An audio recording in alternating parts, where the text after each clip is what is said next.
You forgot someone there, bro. Hold on, let's switch sides because it just makes me You feel forgot awkward. me, man. That was so mean. Got you. No, I think we both clicked it at the same time. How you doing, brother? I'm doing well. How are you? Like, long time no see. I haven't seen you in like 2 days. Long time no see. I'm good, man. Getting ready for Memorial Day weekend stuff coming. One of my favorite holidays of the year, man. Memorial Day weekend. I absolutely love it. I'm going to get some fireworks, and then I'm going to have a big old cookout. Pool and barbecue, man. Pool and barbecue. So we got a packed show tonight, folks. We do. So we're gonna get right into this. So how about you introduce? Well, let's do this. Well, hold on. Let's tell everybody what we're talking about tonight. That's what I was gonna say. Okay, if you just showed up because you're all excited and you didn't see the title, we're talking about dream warfare, spiritual intelligence, decoding this in a way that a lot of you probably haven't seen before. But you guys have heard me mention our guest that's going to be joining us later tonight. I absolutely love this dude and what he brings, and I'm excited to see him and Josh have this conversation. Both these men are brilliant. Boom, it's game time. Awesome. Let's do okay. So let me preface this. We've been having some very interesting conversations over the course of the last few weeks on the OG show. And this is all, if people haven't realized, this is all building up to something. Last week, we talked a lot about the OA, a television show on Netflix about near-death experiences and the other realms of existence. We've hinted a little bit at dreams, which we're going to get into tonight. People, I'm going to be sharing a live dream. I'm going to be sharing a live dream, you guys. We're going to talk. We've talked about aliens and interdimensionals. And one of the things that I've always said, and I want to stress this again, is whatever you call them, interdimensionals, extraterrestrials, ultra-terrestrials, ghosts, or demons, or angels, the one thing that you have to see is that this is all expressions of consciousness. These are all intelligent expressions of consciousness, that there really is, in the context of the universe, no separation between a lot of these things, that there's this kind of multi-dimensional aspect of reality. And by the way, I don't know Dr. John, and I don't know the research, so I'm really going to be a newcomer to a lot of this, and I'm excited to get into it. But dreams are another portion of all of this. And this is, I think it was, goodness, what is his name? One of those 1960s philosophers that said that, every night when you go to sleep, you do one of the most mysterious things in the universe that nobody really understands and really can comprehend, but it still becomes one of the most mysterious things in the universe, and that you do it for half of your life. So I'm interested to have this conversation. Let's bring up Dr. John. Let's go.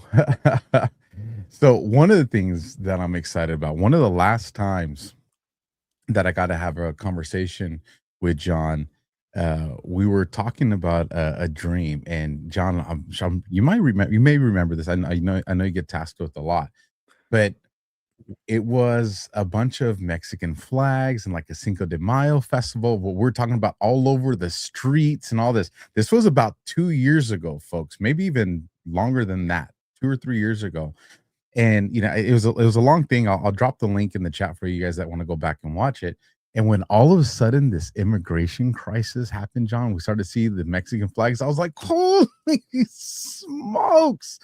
But this is kind of the fun stuff that I've had the chance to do with John. But John, please, if you don't mind, kind of introduce yourself to the audience, kind of let them know a little bit about your background for those that maybe are not familiar with you.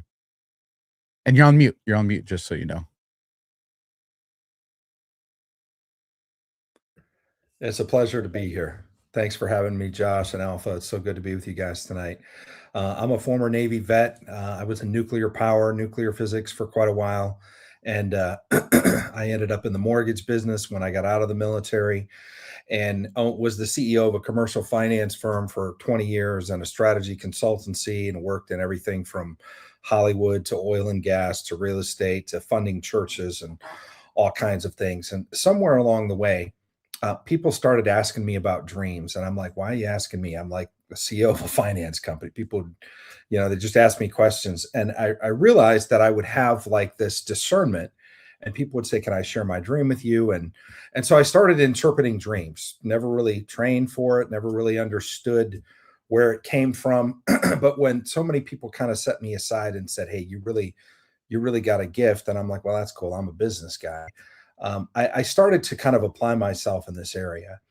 And then when I really started going down the rabbit hole with dreams was at the end of 2019, when I decided to go full time into dream interpretation. No idea what that was going to look like. Didn't really start out to teach anybody how to do anything. But because of the depths of intelligence that we were getting in dreams, I changed the name of what we do from dream interpretation to spiritual intelligence. And now I have a boutique intelligence agency. I have a training company, and we teach people how to interpret, like at a government level, intelligence from dreams, and to be able to provide times, dates, locations, national security threat assessments, assassination prevention. I mean, some very, very serious things that we've been able to see through just merely the process of deep diving into dreams. And this stuff has been awesome. So what I want to do to start this off is I had a very quick dream, and I told so John's told me, hey, when you have these dreams, man, like reach out to me. But I'm like, I don't want to bother him. I know he's got a lot. But this was one of those dreams where I instantly knew I got to get this in front of John now. Like I knew there was a level of importance to it. So I reached out to him and I said, hey, man, could we do this? And like you guys know, a few days ago, this happened. So here's the dream real quick. I'm somewhere in Southern Florida. And I know this with a pretty good level of confidence. And the weather, and you guys are going to hear me explain some details that I probably wouldn't normally explain to other people when you tell the dreams. But again, I'm familiar with the stuff that John needs in this dream, and he'll extract more out of me as it's needed. But I remember I'm wearing like a thin jacket, a windbreaker. So it tells me that this is kind of around, a time frame where it's going to be cooler in Southern Florida. And I'm going through I'm outside, I'm walking through the shops. And as I'm walking through the shops, one of the things that I'm looking for is a flashlight, but not just any flashlight. I'm looking for a flashlight that has an LED plug-in for a USB-C.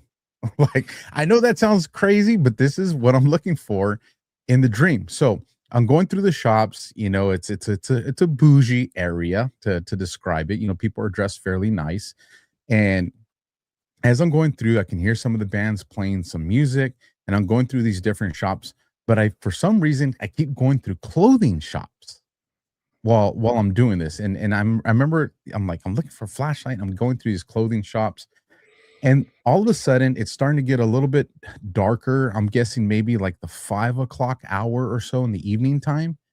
And I'm in one of these shops, and it feels like an earthquake just hit. Like there's this strong rattle that happens to the ground, like significant. But then I hear people starting to yell and scream. And then you hear like an explosion, and then you hear another one. And so I run outside, and the best way to describe this is for those of you that remember the old, I think it was late 80s, early 90s movie Red Dawn. I look to the sky, and that's exactly what's going on. There's these bombers flying over, and there's military people that are jumping out. There's parachute infantry guys coming out. And I'm thinking like, holy shit, like this is going down. And again, these explosions are still going off as well. And I make my way, and I'm telling people to get out, and I'm telling people to run north. I just remembered the direction I'm giving people is north, run north. And as I'm doing that, I'm like, all right, I got to get myself into position to do something. And there's a parking structure. So I start to run towards this parking structure, and I can tell that it's taken damage because part of it's collapsed. And as I'm running there, so this is the part, folks. I told you guys that one of the things that really confused me about this dream, John, was the country that was being invaded by us. And I have absolute, at least in the dream, I know exactly what country it was. It's Japan. And I remember thinking like, what? Like, we're cool. Like, we get along. And I see this Japanese fighter coming out of the parking structure, and he kind of looks disoriented and lost. I know he's a fighter, but he's not dressed in like the parachuting outfits. Like he's wearing like civilian clothes, but I can tell that he's caught off guard by me. Like we're looking at each other like, okay, something's going to unfold right here. And all of a sudden I see two other Japanese fighters coming from behind him. And these guys are in military gear. And these guys have guns. I don't. And so I take off. And so now I'm running back towards the shops where I was trying to get away from.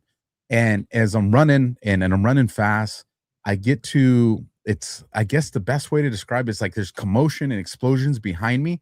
And then I get to this part in the property line where everything in front of me is absolutely calm.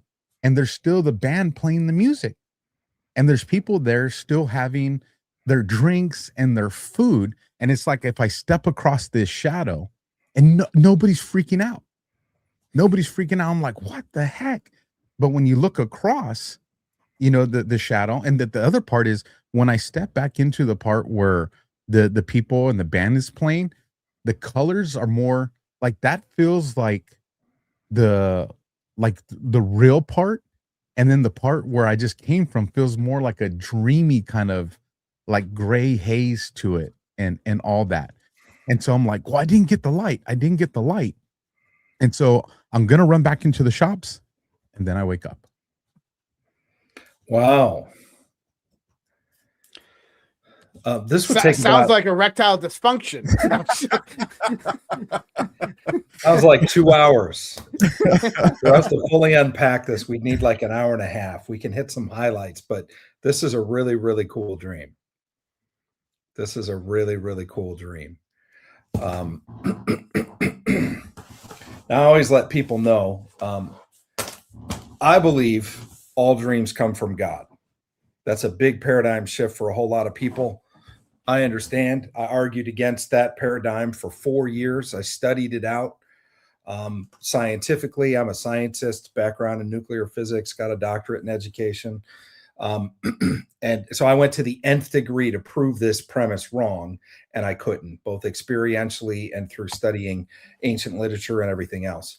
And so when you know that, if you're coming at it from that point of view, then it's a very, very, very important message.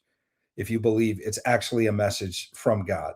And so when you look into this and you go really deep down the rabbit hole, you begin to see things that other people may be like, it's just a piece of pizza or this or that, or man, what did you watch the night before you went to sleep or whatever, you know, but with that premise, it allows us to both zoom in deep and then really look at a kind of a different plane of understanding than where most people come from. So I just wanted to say that just so the audience kind of knows. And what I let people know is like, look, this has really nothing to do with me.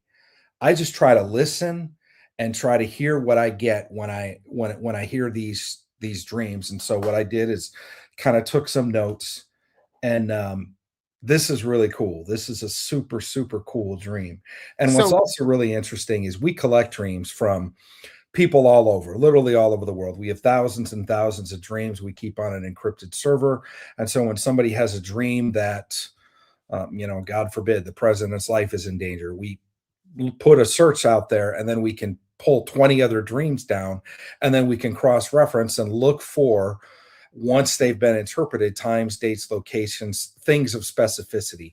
And so this is already pinging on some things that I know about that's happening in the world because we have other dreams that are related to this kind of material.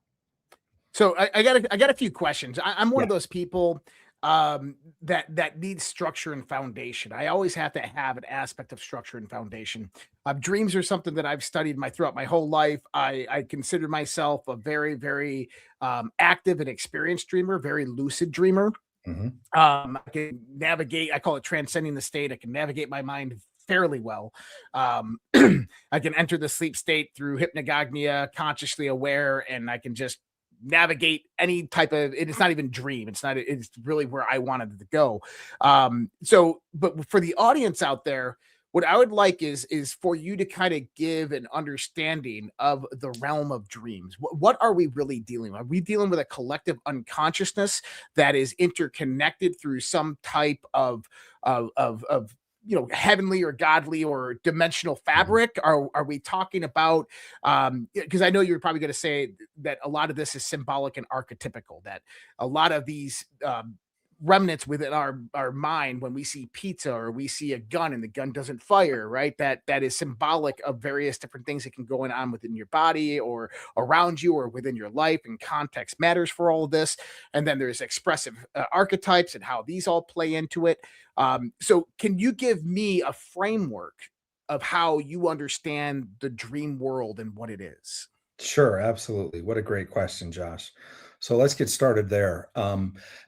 Dreams go back to ancient cultures, and Mhm. there's 21 dreams in the Bible. Like King Nebuchadnezzar II of Babylon had dreams that terrified him to the point that he killed his wise men if they couldn't interpret the dream. Like that's a serious problem with dreams. Joseph interpreted the two dreams of Pharaoh that saved the nation, not only the nation, but all the nations of the world from a massive 7-year famine. And so as I began to looking at that as a premise, I thought, well, that's interesting, but what does that mean to me today? And so I started looking deep into dreams. And once I really kind of settled the issue in my mind that I believe all dreams come from God. And let me tell you why I believe that. I believe that, first of all, it is in scripture that says dreams, God speaks in dreams. There's no place that says that the enemy, now I believe in God and the devil, that the enemy speaks in dreams. In fact, I don't believe he has the technology. He doesn't have the power. He's not a creator. He's not even creative. The only thing he does is try to rip off God's ideas. He's also not the opposite of God. So he's not omniscient. He's not omnipresent. He's not Santa Claus. He can't crawl on everybody's head at night and make us dream horrible things, because if he could, none of us would ever get a night's sleep. Freddy You Krueger. disrupt everybody's sleep every night. Yeah. And so what I believe dreams are is Job 33 in the Bible says that God speaks once, twice in a dream and a vision of the night, terrifies us with warnings to keep us from pride and to seal his instruction on our heart. So if you think of a programmer, dreams are the 0 day. They're the back door into his creation that only he has access to. So people want to say, well, what about soul dreams? What about, Jung and Freud? And they get into the psychoanalysis of dreams and all of that. And what's interesting is, if I have a friend that's a brain surgeon, is one of the top neurosurgeons in the country, and he did a couple of studies on brainwave patterns. And when you're dreaming, you're not in your frontal lobe. So you're not necessarily in the memory or the imagination or even the visual sectors of your brain. What lights up is like the sides here. And that's typically when your mind is unfruitful, when you're thinking about nothing, or when you're talking in gibberish, or if you're a spirit-filled Christian, if you're praying in tongues or whatever. When you're doing that kind of activity, the same part of your brain lights up as when you're dreaming. And so that in itself defies what a lot of people, and again, my background is nuclear physics, what science says, because science says things like, well, it's just your memory backing up. Well, if that were the case, how could we ever predict the future events that have never happened? Or they say, well, it's a random collection of thoughts. Well, then why is it a storyline?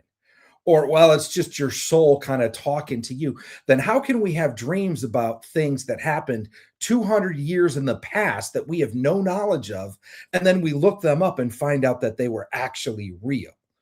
And so there's like this supernatural component to dreams that people kind of struggle with, like, how do we explain this? And so the architect and the framework that I have, which is the question that you asked, is that all dreams come from God, and they're like the back door to our heart and to our brain, that God can get a message in whether we want it to happen or not. And and what that does is it can help course correct us and can bring up issues, can give us information, can give us revelation. There's no way that we would ever know this to be true, and then we go look up something and it's true, and it's like, wow, that's incredible. And that happens to me on a frequent basis. I tend to dream 2 to 6 times a night, almost every night, and I've been writing my dreams down, every single one, even one word dreams, since about 2003.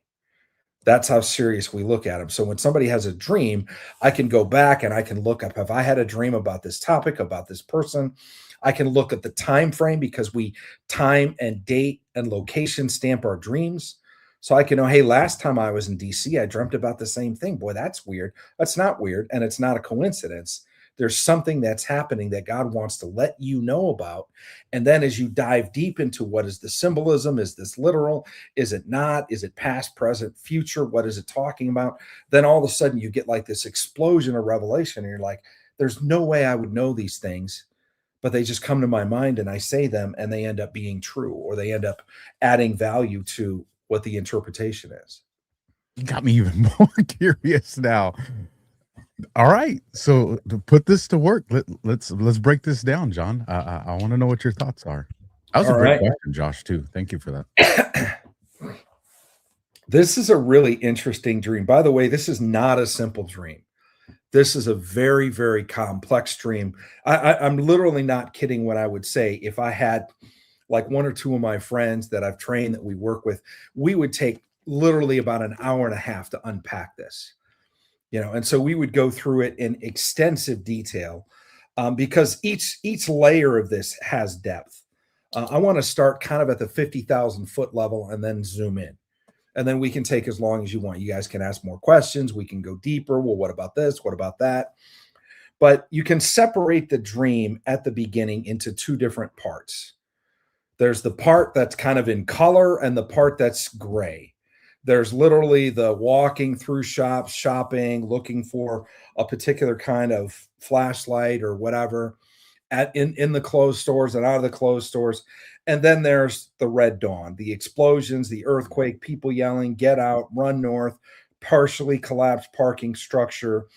And there's all these things. And then as you're running away, you see like where the line is and you realize you're in the gray area and you could cross over into regular, normal life where people are just hanging out, jazz music's playing, they're having coffee, and nobody knows what's going on. So what this is talking about is the hidden war. It's talking about the underground war. I love that people in the comments are talking about Japan because it's incredible when that's one of the things that really got highlighted to me. And what I heard when you said Japan is I heard old war. We've had multiple dreams about Nazi zombies fighting Captain America, and Captain America gets shot and goes down. And I'm like, well, that's not what happened. Like, we won, clearly. And then I started looking into it. We didn't win World War II. Nope. The Germans stopped fighting.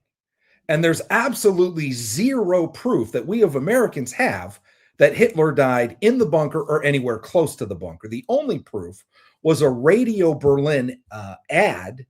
And then after that, the Russians get to the Fuhrer bunker 2 days before we do. They find the body in the shallow grave, burnt blood, and they take everything and they take it back to Russia. Well, I think it was 2006. They finally decided to send us a piece of allegedly Hitler's body, and we put it to some DNA tests, and in about 5 minutes figured out this is the body of a 40-year-old woman. So you can watch the series Hunting Hitler. You can do all kinds of research and look into this.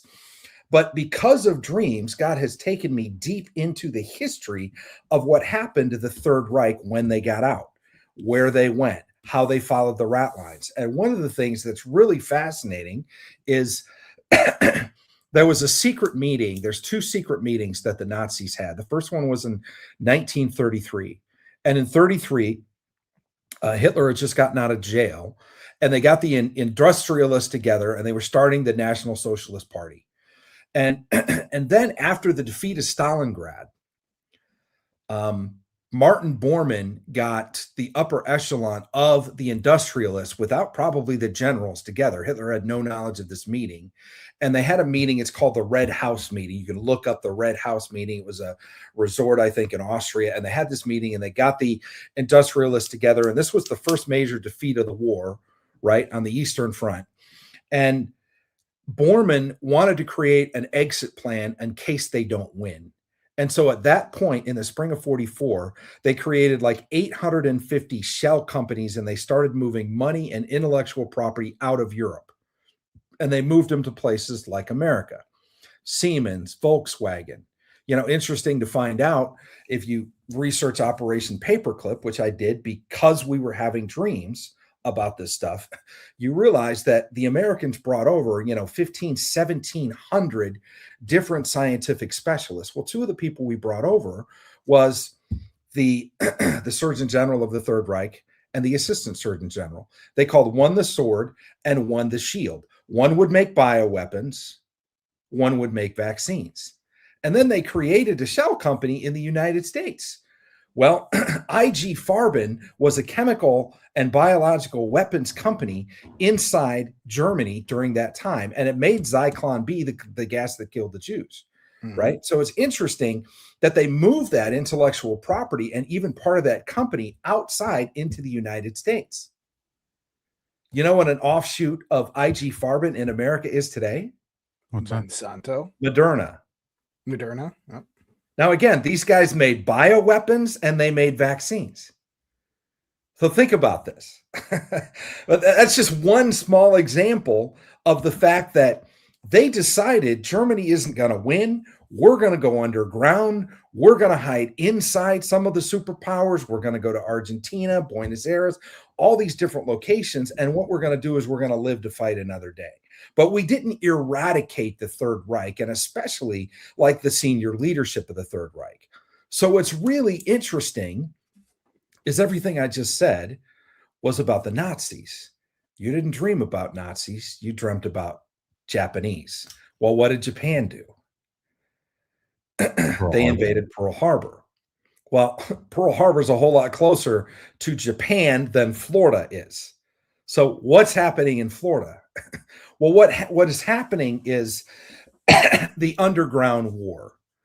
We would know it as the fight against the globalists, the fight against the deep state. It's not like we're literally going to see people jumping out of planes invading, a shopping mall in Florida, Lord willing. I don't believe that's going to happen. I doubt very much that would ever happen, but people have infiltrated this country in every capacity, especially through immigration, legal and illegal. They've gotten, Chinese spies at Harvard. They got all of these different things that we've seen proven over and over and over again. It was interesting probably 6 months before the 2020 election, the Senate Intelligence Committee came out and said, there are 3 countries that are trying to influence our election in 2020. This was 6 months before the election. It was in the summer of 2020. And those countries are China, Russia, and Iran.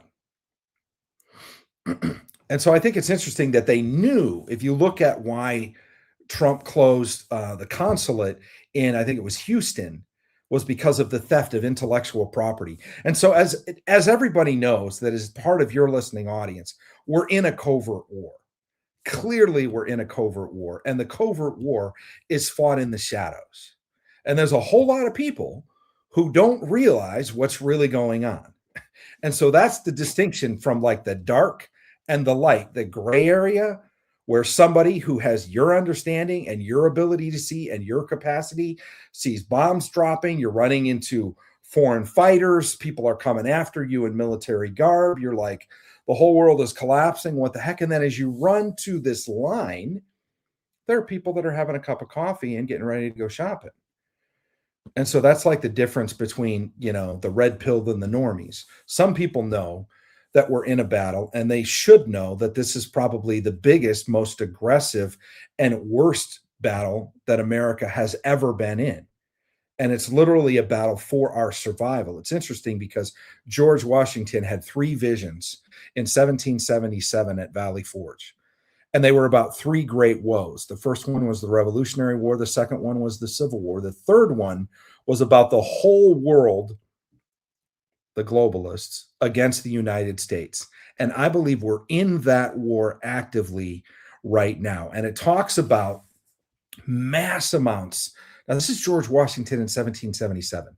He sees mass amounts of immigrants crossing the border and a massive dark cloud and taking boats over.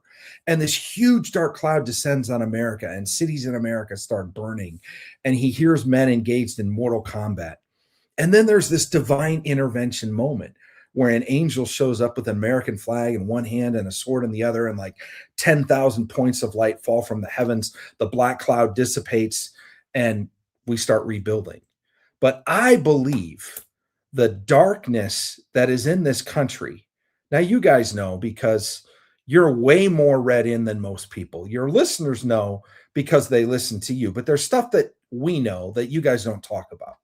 And so, like, to really understand the level of evil that is occurring within our own country and that is happening within our borders in places that people would think, oh, it's just a regular day here. No, you don't know what's going on in that warehouse, and you don't know what's going on underneath that warehouse, and you don't understand what's really happening and the wars that are being fought. And so a lot of people don't understand the illusion, and they don't understand the surface moves of some of like the political endeavors because they don't even see that we're at war.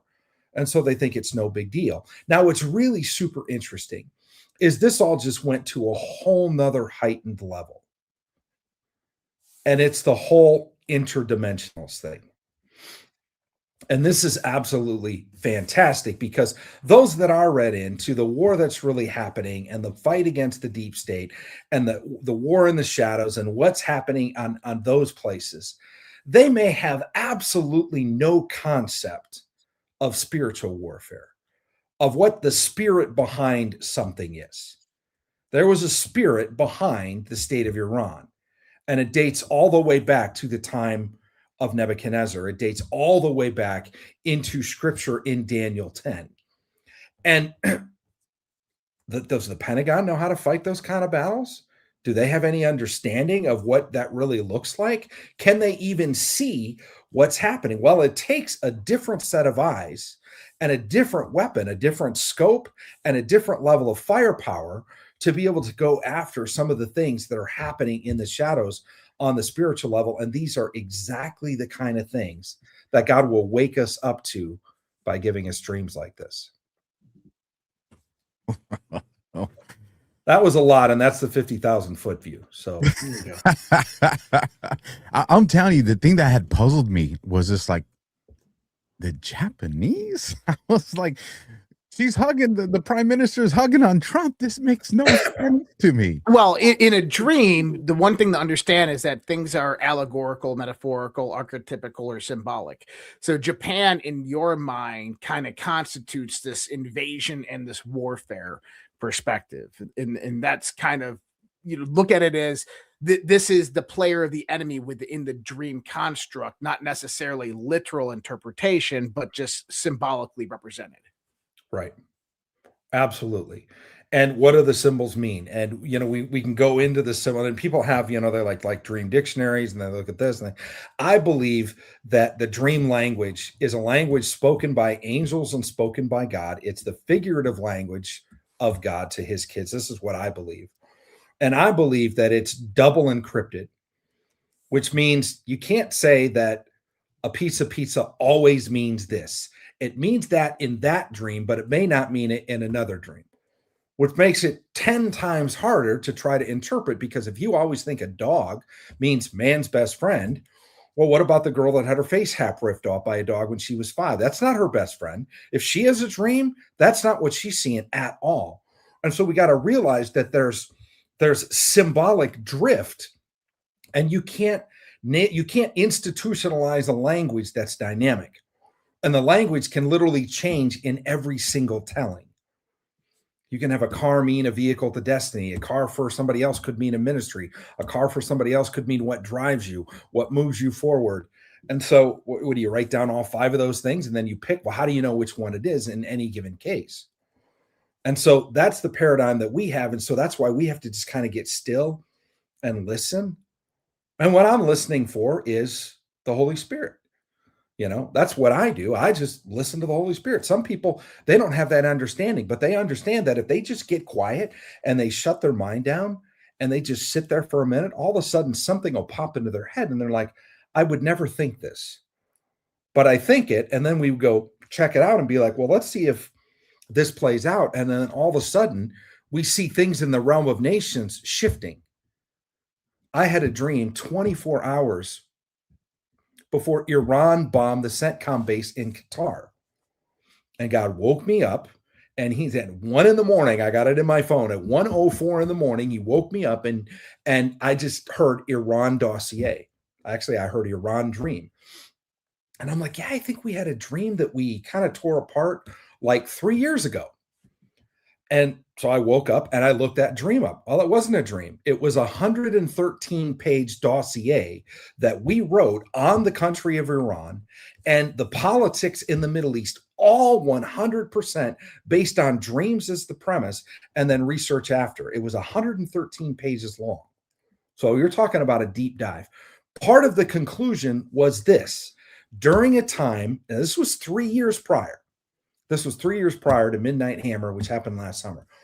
So 24 hours before something happens, I get woken up and I look at this dream and it says, during a time of nuclear saber rattling, Iran will be at odds with the state of Israel. America will get involved and Iran will bomb the CENTCOM base, but it'll be like a glancing blow off the shoulder. It'll be of no effect. I woke up, I wrote it down within 24 hours. That actually happened in real life, that the state of Iran bombed CENTCOM base. It's the largest air base outside the United States. And again, that dream was 3 years old. And so explain that. How would I, there's no possible way I would have woken up the night before and known that that was real. And that was, I actually forgot about that. I thought it was one dream about Iran. And then I looked it up and we got a 113-page dossier. Probably went a little overboard on that. And I haven't read this in 3 years. And then I start looking at the high points and I'm like, wait a minute. Somebody's going to bomb CENTCOM? You got to be out of your mind. Like, what are you smoking? There's no way anybody's going to bomb the largest air base that the U.S. has in the Middle East. That's just a dumb idea. Nobody's that ballsy. It's not going to happen. And so that's why we looked at it 3 years ago and we thought, well, we believe that this is what this is saying. And by the way, there isn't warfare and planes and bombing in the dream. It's two guys in a suit walking up to Trump at a massive hangar, and he's having a press conference. And the one guy, he's an older guy, bumps into him, throws his shoulder and hits Trump in the shoulder. It's a little glancing blow. But one guy's wearing yellow. The other guy's wearing magenta. My background is nuclear power. That's what they make nuke safety signs out of, is yellow and magenta. It's clearly a nuclear event that's happening. I'm like, this isn't about somebody elbowing Trump as he's having a press conference. This is about a nuclear warfare problem. And that as we dug deeper into it, we said, this is Iran. This is Iran wanting nuclear weapons. This is Israel stepping up with the United States and saying, not only no, but hell no, this isn't going to happen. And then we don't know what happens, but Iran is actually going to attack us. And again, it just sounds absolutely fanatical to even say that until you have that dream. And 24 hours later, it's all over the news and everybody knows. And everybody's like, oh yeah, it happened. But, you know, one missile got through. They threw 12 missiles. We shot 11 down. One got through. It didn't hit anything. It didn't kill anybody. It was like a glancing blow off the shoulder.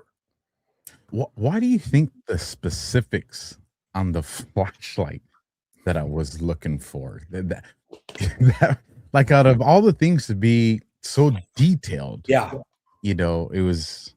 So describe the flashlight to me again. So it was black. The flashlight I'm looking for is black rubber.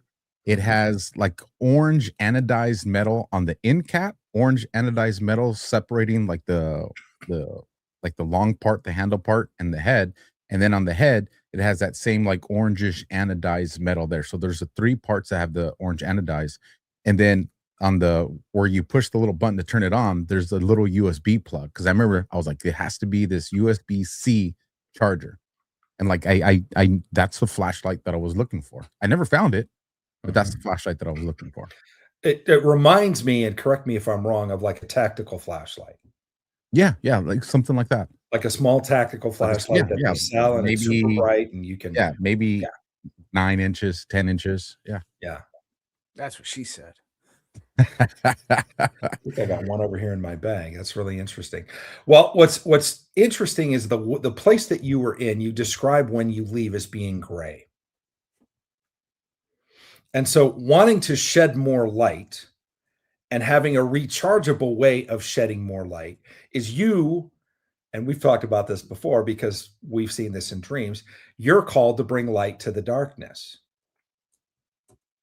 And so when you go into a place that's gray, that other people can't see, that's a whole other world that nobody else understands, And again, you don't even realize that until you're running back into, and then you see the property line and they're completely oblivious to the fact that we just had like 2 explosions here, and we got a parking garage that's half down, and we got 3 Japanese fighters, 2 in military uniform, and they're shooting at me, and I'm running and saying, "Get out, go north." And they're sitting there having coffee, listening to jazz. And so part of it is you want to wake people up. But you know what I also see is you ever get your head hit and you get a concussion and you go see a doctor, what do? They take a flashlight and they shine it in your eyes. Look right into your eyes and look away, and look into your eyes and look away. And they're checking to see dilation. What happens when you dilate?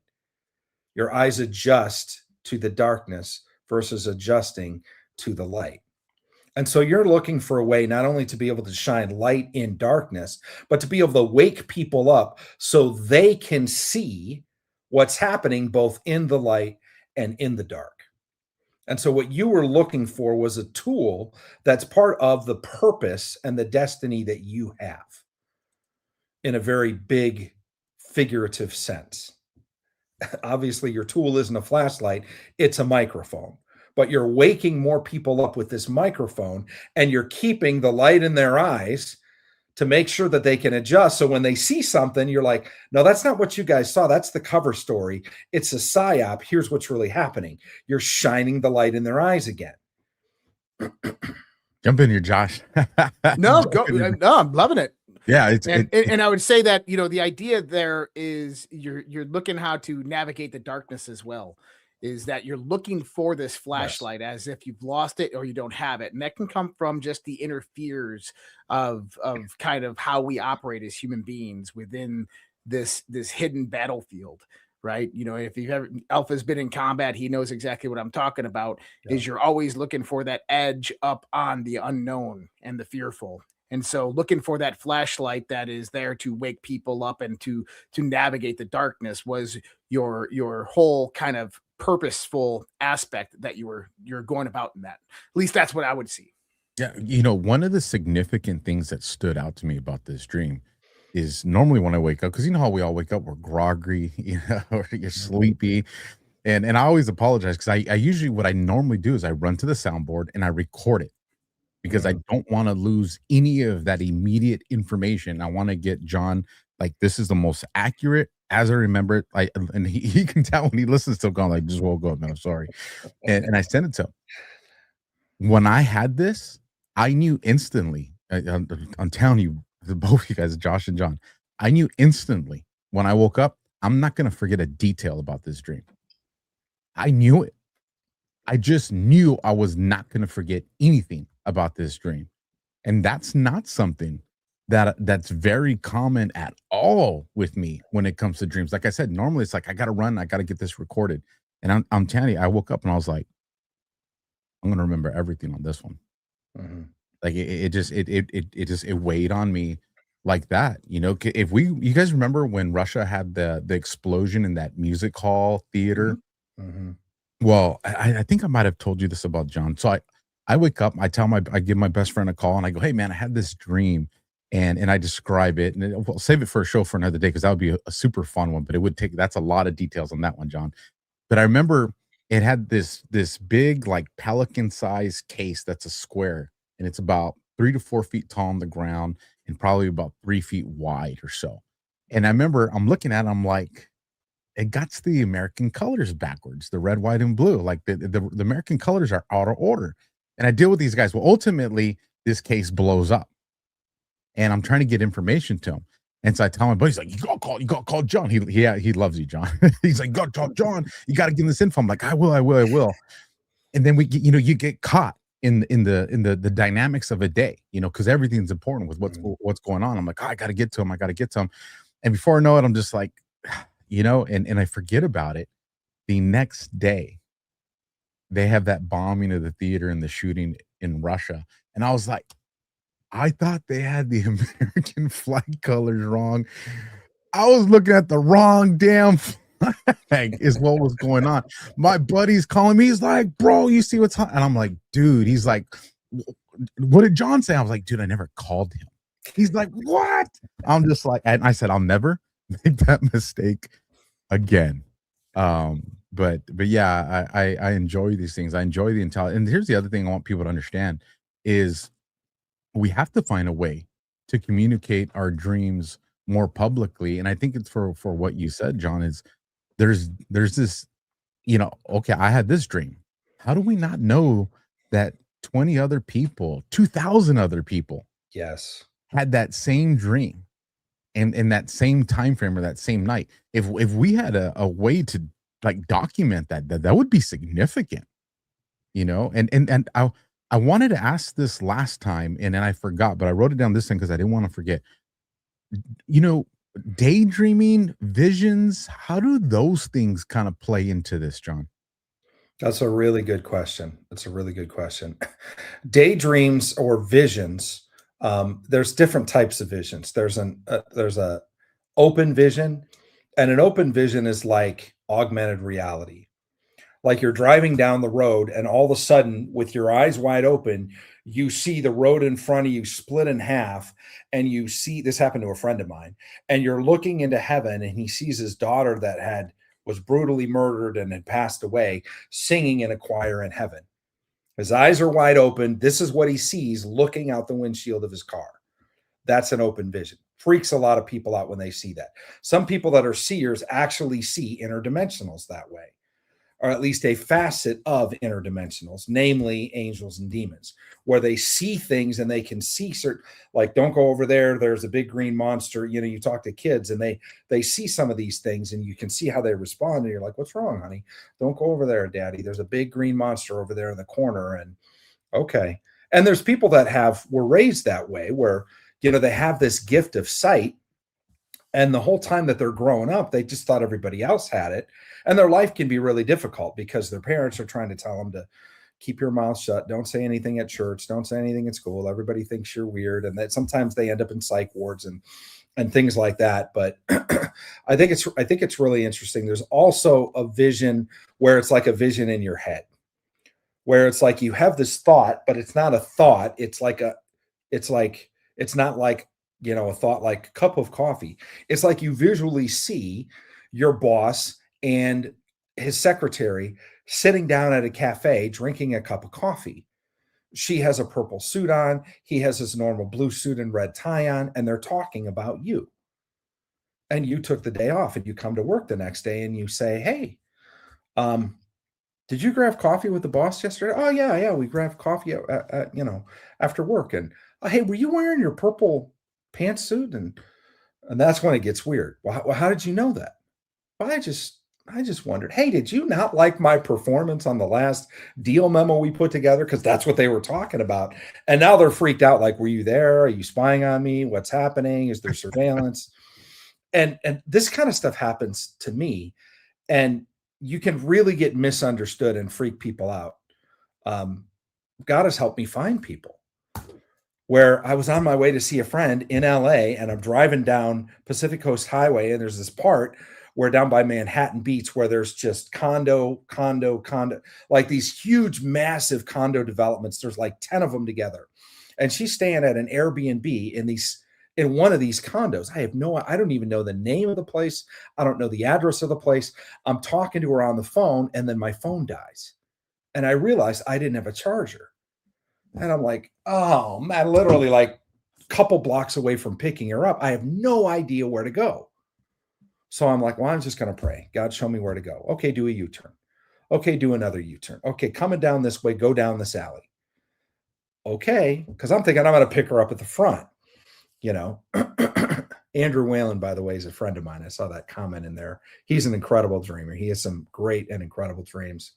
But anyway, so I go down this alley and I'm just sitting there and like in between these two parking lots. And all of a sudden she comes running out and she hops in the back of her truck and she grabs her sandals and she sees my truck and she's like, oh, you're here. And she gets in and we start to drive away. And then she freaks out. Wait a minute. What were you doing out by my car? And I'm like, well, this is where you were. I'm thinking, how do you explain this? Well, this is where you were. Well, why didn't you pick me up at the front? I'm like, because you didn't give me the address. Well, then how did you know where to go? Well, I just had I just had like this thought or a vision, like turn left here, turn right here, go here, and there you were. And again, so it's interesting to visions can be the same way. The caveat with visions is in your awakened mind, your frontal lobe, your visual sensors, your thought processes are activated. When you're asleep, they're not. And so when you're asleep, you have no distractions. When you're awake, you have distractions. And so you have to then think, okay, did I just see a commercial walking by a sign at the airport? And now I'm thinking about this or this or this, because that can happen. And if you don't, especially if you don't have a disciplined mind and you're not looking at, metacognition, at thinking about what you're thinking about, then you can get random thoughts in your head and not know that there's outside influences that have happened. And so with visions, you can interpret them a lot of times the same way that you do dreams. But if you have a vision that you think, especially if it sounds like, man, that doesn't sound like something I would just normally think of. Well, I'll give everybody an example and I always like to bring things up like this because, I was always doubting Thomas. Like that was just me. My brother was a conspiracy guy and he just loves to throw it in my face. Like, yeah, told you that 10 years ago when you would make fun of me, because he would send me these things while I was working as a cop. And I'm like, bro, I'm trying to like freaking crime fights. Quit sending me this weird shit. Right. And now it's just like, bro, hey, remember you sent me? Can you find that again? Because I'm studying it. But a couple of years ago, I had this dream and I did share this with John. And long story short, not going to go into the whole dream, but I tell John, I feel like I'm on a vacation, but I'm working. I go and I'm in this hotel and I see a bunch of like cowboy stuff and I go out and there's people with cowboy hats. And I'm just like, it was this whole thing, right? Folks, just so you understand, this is before Badlands. This is before Badlands. And sure enough, now we fast forward in time. I become a part of Badlands with Josh, and we do these Great American Restoration tours where we take these trips. And I actually didn't remember it the first one, but the second time we went to Deadwood, South Dakota. And I go and I wake up and I'm looking and I'm like, why do I feel like I go, holy shit? But it was one of those moments. I was like, this is a dream.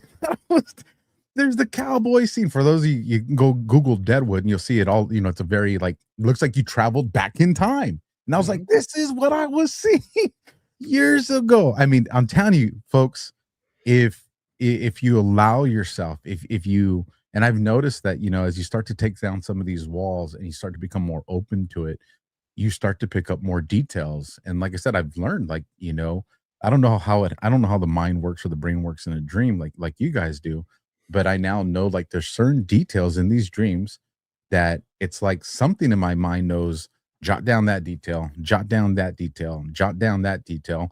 And these are the things you want to communicate to John when you do talk to him. Like, for instance, that light windbreaker that I was wearing in the cooler temperature. And I know these things are now important because when I give it to John, this is going to establish time frames. I know directions established, are important, things that you see. And these are the things that I want to share with the audience. So you guys can remember these things and jot it down. If you're too tired to write, get like a little tape recorder or something that you wake up and just dictate it to yourself and have it recorded there. But I'll turn it over to you, Josh, and see if you got anything for. Yeah, I've been looking through my I have a dream journal right here in front of me that I just kind of awesome my phone. But I was going through that and I'm like, I'm trying to find a good one, something relevant, something modern. And I'm like, I started thinking well, what about my recurring dreams? Right? Start to look at recurring dreams. Those are important. Right, very important. And I haven't had very many recurring dreams recently, but there's this one dream from about, I would say, 18 years ago. Okay. And it's one of those that I remember vividly because this is kind of one of the first times since my teenage years that I became lucid in the dream, right? And to kind of give you an idea, I'm in my old hometown. So I'm living in Virginia, Alexandria, Virginia, Old Town Alexandria at the time. But I'm in my old hometown in Western New York. And in the dream, I'm walking down the street and I see this ex-girlfriend that I used to date in high school. And if you're looking down the street, it's called East Ave. So I'm looking west. There's a World War I monument in the middle of the road and kind of a circular turnaround. There's a Masonic temple to the left. And I'm walking towards my ex-girlfriend and I turn around and I see this guy in a black suit and a top hat. And he's got a notepad and he's taking notes. And I look and I go, "Who are you?" And right when I said that, he looked shocked that I saw him and he kind of opened his arms and all of a sudden there was this massive explosion right around me. And in the explosion, everything slowed down, like time just slowed down. And I'm like kind of going up in the air and I'm watching this vortex of fire all around me. And then all of a sudden, boom, I'm waking up and I'm going, what the hell just happened? Then I'm like, okay, wrote it all down, went back into the dream. And sure enough, I come back out and I'm behind the Masonic temple because that's where we used to smoke weed. And I'm sitting back there and I got weed in my hand, but I'm in the military in real life. And I'm like, why do I have this? I don't need this. And it's like the voice in my head was going, go inside the bank because there's a bank right next to the Masonic temple. And so I go inside the bank and I walk in and it's like the bank, but it's not the bank, if that makes sense. And it's like an old school bank where they have the wooden gate fence that you have to cross. But then right after that, there's a couch in the middle where the lines are. And there's people sitting in the couch. And I get in line and I'm standing in line. And it's like these old 1920s teller stations. And I turn around and there he is. He's the security guard. And I go, "Who are you?" And he goes, "You're not supposed to see me." Boof. And I wake up. And I had that dream multiple times in that time frame when I was younger. Wow, that's a really cool dream. Would you know the guy if you saw him? Yes. Have you looked for him? I have that type of inquisitive brain. Yeah. I'm always on the lookout for familiar faces. We've seen that. We've seen politicians in dreams, and then we had to narrow it down. The dream was by the water, so we were looking at people running in the midterms in a state on the ocean and blah, blah, blah. And we found somebody that we saw in a dream that we had no idea who they were. But because we remembered the face, we've also done this with bomb threats on buildings where people have been, well, I was inside this really exquisite lobby. Well, do you remember it? Yeah, it had this glass wall and this glass elevator and blah, blah, blah. And do you know where you were? I felt like I was in Chicago. Okay, well, go through the internet and look at lobbies of major buildings in Chicago and find it. And like 3 hours later, the guy's like, oh my gosh, it's Trump Tower in Chicago. And we knew that there was a threat against that building because we dig into it. Again, we treat this like it's a communication from some illicit source like intelligence. And so we go to the nth degree to figure out times, dates, locations, because you can, it's interesting that you lived in Alexandria, Virginia, which was where I was this last week. But in the dream, you were where you grew up in Western New York. Right. And so you see your ex, you're walking down the street, Eastern Avenue, World War I monument, Masonic temple. And why did you turn around? You said you turn around. I had a feeling I was being watched. Okay. So I'm walking. I had this feeling like, you know how you got eyes. You're like, oh my goodness. And I turn around and it's like this old, like it felt like the 1920s, like a guy in a tuxedo type of suit walking down the street with a top hat, but he was completely out of place. And he's taking notes like this and he's watching me. And right when I saw him, he's like that. And just boom, everything blew up around me. Did he look like Abraham Lincoln with his top hat? He did. He looked not like as tall, no beard or anything like that. But he had glasses on, circular glasses on. He had a top hat, not as high as Lincoln's. But yeah, all black, right? All dressed in black. Yep. Literally a man in black. Yep. Yeah. And then he was a security guard in the bank. Uh-huh. I recognized it because of the glasses, same facial structure. And he knocked me out of my dream, which was kind of interesting. Twice knocked me out of my dream. Yeah. That's really, really cool. It's also really cool, by the way, and this happens to for the uninitiated, this happens to some people, which is fun when it does, is you get to go back into a dream and pick up. You were in basically the same location. You're just now behind the Masonic Temple. I do it all the time. Yeah, I go back to the same dreams pretty periodically. Yeah, that's a special gift. Not a lot of people do that, but some do. And it's quite, I know people that'll dream like over 3 days, they'll have a continuation dream for like 3 days in a row. And the intel that you get out of some of that stuff is really cool. So what's interesting is obviously, again, from a 50,000 foot view, someone's watching you. And someone's watching you on the street in Western New York, and someone's watching you as you go into the bank. That's not a bank in Western New York. So I think it's interesting. My question, like you said, you're inquisitive too, and you asked the question, is who or what is watching you, and why do they not want to be seen? So typically, I've never heard a story of an angel that didn't want to be seen. I just haven't. You can look all through scripture and they'll here's I bring you good tidings of great joy, at Christmas or whatever, they'll show up and people usually freak out and they fall on their face and, stop it. It's okay, or do not be afraid or things like that. But something that doesn't want to be seen is typically something nefarious. Also, because it's dark, it's all dressed in black, including a black hat. I think that's also interesting. The idea that it's following you also sounds somewhat nefarious, especially when you're approaching an ex, which is something from your past. You're in a place of your past, approaching someone from your past, and it's behind you, which is like a double entendre for past. You're in your past town looking ahead at your past ex, and behind you is somebody, which, again, the allegory represents something. And so there's 3 symbols about being in the past. And then there's 2 more. There's the World War I monument, and then there's the Masonic Temple. And if you understand the roots of them, I'm not even going to go down that rabbit hole, but, old wars and secret societies. So again, what sounds like just a basic dream, you just describe, I'm going down Eastern Avenue and there's my ex-girlfriend and there's Masonic and there's the World War I monument. Now, all of that is significant. So you're looking at the First World War, the monument, the memory of the First World War. You see an X from your past. You're in a place of your past. You're aware that the secret society thing is here in the picture somewhere. And then all of a sudden you feel very strongly that you're being watched and you want to know who the heck is this and what's going on.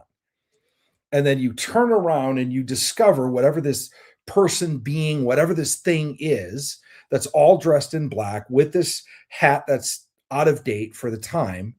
And then you turn around and then it's like, you're not supposed to see me. And it literally blows up like the whole scene. And that's what kicks you out of the dream, right? And so the next scene, it's almost like you spawn in a video game. You're back in the same general location, but now you're behind the Masonic Temple. Now, did somebody tell you to go into the bank? How did you get into the bank? Kind of like that intuitive voice in your head. Okay. Just go into the bank. So you walk into the bank. Go into the bank. Go into the bank. It was very direct, very, very precise. Go into the bank. Yeah. Were you in danger? Was anything happening? Did you? Nope. Well, I went back into the dream wanting to figure out what the hell the dream was all Who's about. The dude? Why did he blow up? What's going on? Yeah. That's awesome. It's interesting because in the Bible, there's a prophet that talked about how there would be a voice behind you saying, "This is the way, walk in it." That's a quote from Isaiah in the Bible. And that's what happens to you in the dream is go here. This is the way. It happens in my daily life almost every day. Does it? Yeah. Yeah, that's really cool. And then you see this guy is now a security guard. He's obviously not dressed in black anymore, not wearing a top hat, right? He's in security guard. Yes, but so if you can imagine like a bank from the 1920s and you walk in and you have the security guards from like the 1920s in the bank with the six bullet revolver. He's out of place in the bank which is everybody around me is, 2008 attire and dress. Mm-hmm. And he's out of place. And that's one of the ways I recognize him. So it's interesting that you said 2008 and you said 1920s. Yeah. So that's 88 years from 1920 to 2008. And so 8 is a symbol of new beginnings. It's also a symbol of eternity. It's just interesting. You could have said the 1910s, the turn of the century. You could have said anything. You could have said 2009. You didn't. You said, and that's not by accident, you said 1920s. And when did the 1920s start? In 1920 to 2008. That's 88 years. So I think it's fascinating. Even the details, people are always like, well, what if I write the dream down wrong? Look, even the way you write it down, I believe is purposeful. But even the way that you said that, there's a massive gap. There's an 88-year gap, to be exact, between what the motif looks like and what the people, or what he looks like. Did you say the motif looked like 1920s, or he does? So the bank did as well. Like, it was like walking into an old school bank, but everybody in it was modern day except for him. Yeah. So all the people are in modern day, but this is the whole setup is like almost like a movie set, and this character and everything around us is from the 1920s. Yep. Right? Yep. Yeah. So that's really interesting because all of this is reminiscent of the past. By the way, what years was World War One? 1917 to 1919? Yeah. So about 88 years. Yeah. Which is a detail that normally, that's one of those things that I never would have thought of that, but it just came to my mind to ask you what was the date. And so the fact that it's 1920s and people are in 2008 people, there's the 88-year separation, and there's the monument in the first part of the dream of World War One, I think is really interesting.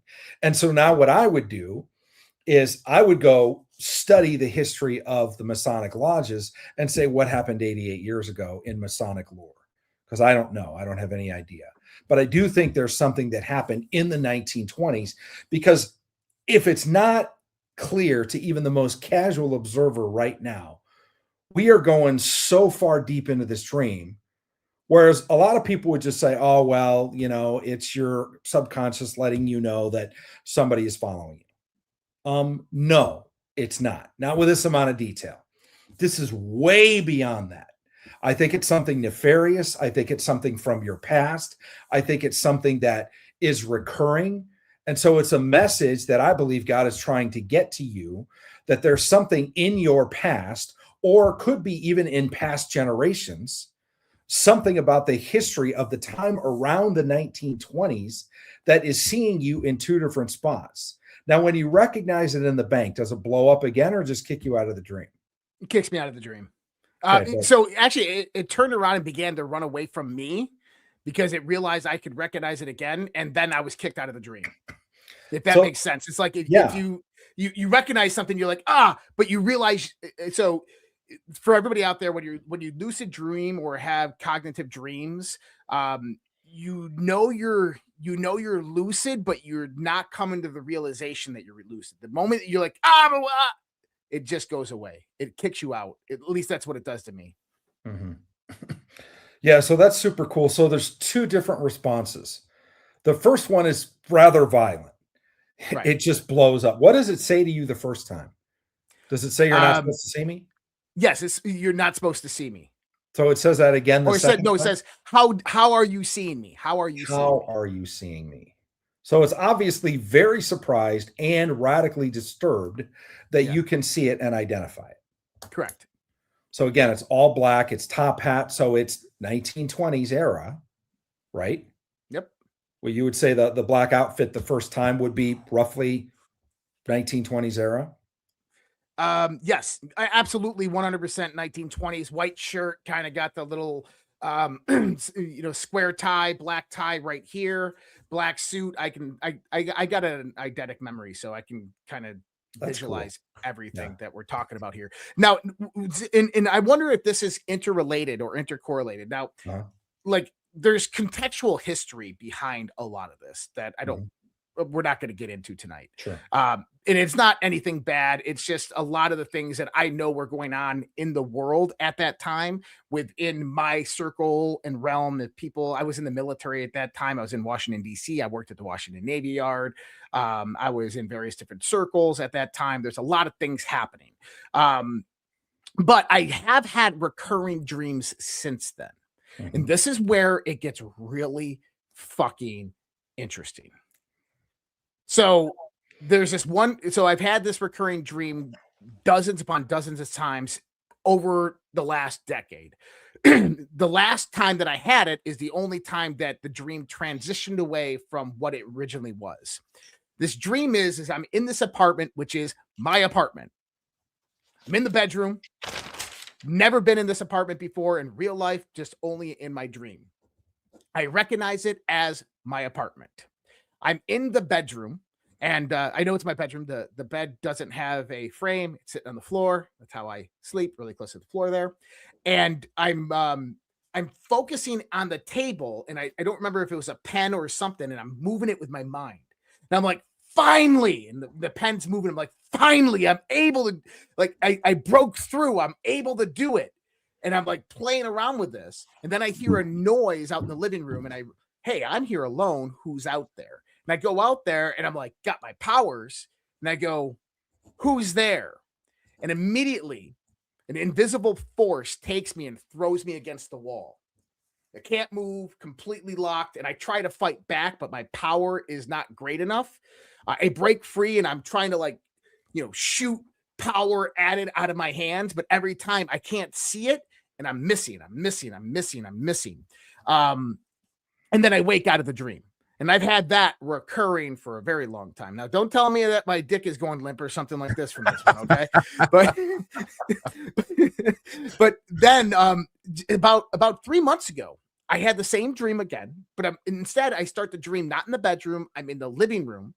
And now it's like with I call it cognitive dreaming, is that I'm very aware in my dream. And so I'm in the dream. I'm like, oh, this is the living room from that dream. And I'm like, I wonder. And sure enough, I'm moving shit. I'm like, oh, yeah. And I'm like, where is that thing? Where I'm ready for it this time. And next thing I know, like I go to sit down, and on an end table, like as a chair, and it starts to fold up over me. Like it just transforms and begins folding up over me. And I'm sitting there going, what the hell is going? Oh shit, this is it. And it starts to encapsulate me in and crush me from the outside. And I break through and I wake up. Wow. So I don't know if those dreams are related. Yes, they are. But the long and the short of it is, and I'm happy to explain every part of this, is you're starting to deal with something that you shouldn't be messing with. There are things that seem like harmless, like a Ouija board that people are like, oh, it's just a game. It's no big deal and blah, blah, blah. And what you're doing is you're opening yourself up to something that could be more powerful and could be demonically attacked or activated that could then end up harming you in some way. And so like the whole idea of telekinesis, it's fun because probably everybody has that experience of staring at a pen on the table, move, and trying to get it to move and see, but wanting to do some of that. There's a certain line that crosses into witchcraft. And then what's interesting is then you hear something on the outside, something in the living room. Now the bedroom is the place of rest. Mm-hmm. The bedroom is also obviously the place that you dream. So it's interesting because I think this is talking about the fact that in your dream, you can do things, you can move things, you have power, you can do these different things. But when you go into the realm of the living, as an awakened life, the living room, there's something that if you try to mess with stuff out here, it is going to slam you up again. Like you're going to get checked hard. That was my interpretation. Yeah. And then it's interesting that you go back into this dream later and you're in the living room And this time you're like, okay, I'm on guard. Where's this thing? I'm ready for it. I'm going to be able to do my powers. And your power that you had in the bedroom wasn't strong enough to translate into taking out what I believe is a demonic force in real life. And that's why we call that, if people are ever waking up or in between the sleep and wake state and they can't move, or they feel like something on their chest or on their throat, we call that a spirit of paralysis. Mm-hmm. And it's a very real thing, and it freaks the heck out of people. And a lot of times people are just trying to yell, or some people just try to like say the name of Jesus or something like that. And yes, there is, and there can very much be a demonic presence in your atmosphere. Now, people say, well, that's a demonic dream. It's not a demonic dream. A demon can't crawl into your head and make you see a movie that you didn't put in there. But if somebody comes and sits on you while you're sleeping, you may have this dream that something is attacking me weird, because it's a warning to wake up and to deal with whatever that is. And so sometimes when you get kicked out of a dream, it's a warning that you need to deal with something in your atmosphere. In the first set of dreams you gave me, I believe it's you need to deal with something in your past, something that's following you. It may even be in your bloodline. It may be from the 1920s. It may be a book you read from the 1920s. It may be somebody that's 88 years old. Maybe your grandpa died when he was 88 or whatever, but there's something that connects those. Was he a Freemason? Was he in a world war? Were these things? And then there's this X. Well, that was his lodge. But he died at like 94, just a few years ago. So I'll actually go into that part right there. Is one of my friends, a guest that I've had on my show multiple times, Laura Lee Skyfe. She is a Jungian astrologer, so she utilizes the archetypical nature of Carl Jung and understanding that world, and with astrology, but it's not modern day. It's not new age woo-woo astrology. It's the understanding of subtle energy fields and the influence that it has over kind of how we operate. And one of the things that she said was that I was the rectifier of family trauma, of family generational trauma, that it was my job in my family to break the bonds of that generational trauma or whatever it was that follows us around. Mm-hmm. Yeah, I think so. And that's a calling. That's like a destiny that's on your life. And a lot of times you may not be the first one that has that destiny. It could have been your grandpa that had it and he didn't deal with it. Like if you look at, just as an example, if you track patterns of addiction, my uncle was an alcoholic, his son was an alcoholic, their kids are alcoholic, generations of family are dying early, multiple DUIs, getting wiped out because of this addiction spirit. And if they can conquer it, if somebody in their bloodline says, we're not dealing with this anymore, I'm going to conquer this thing, and from this point forward, my kids are not going to have the struggles of what I've had to deal with. And that's somebody that can literally stop the flow of a curse. And sometimes it is an actual demonic curse, because when you get into things like secret societies and hidden oaths, and they say things where they bind their neck and their tongue and their throat and their generations, they curse their kids in things like this. And so that can continue and follow people, and they can realize, how come nobody in my family ever makes money? How come we're about to close a deal and we get stuff robbed from us? Why do these patterns keep happening? And again, God will use a dream to wake you up to something that you don't know and understand. But most people, they never take the time, which I'm glad you do, Josh, and you do too, Alpha, is you write this stuff down and you take it serious and you want to go deeper down the rabbit hole. So there is something that God is bringing to your attention. In the first one, it was about the past, and I do believe it's bloodline related, that he wants you to deal with. It has to do with a woman. It has to do with possibly your grandfather, World War I, the Masonic Lodge, and then something to deal with a bank in the 1920s. And then in this new one, there's a power. This is more about you, and it's about your current time.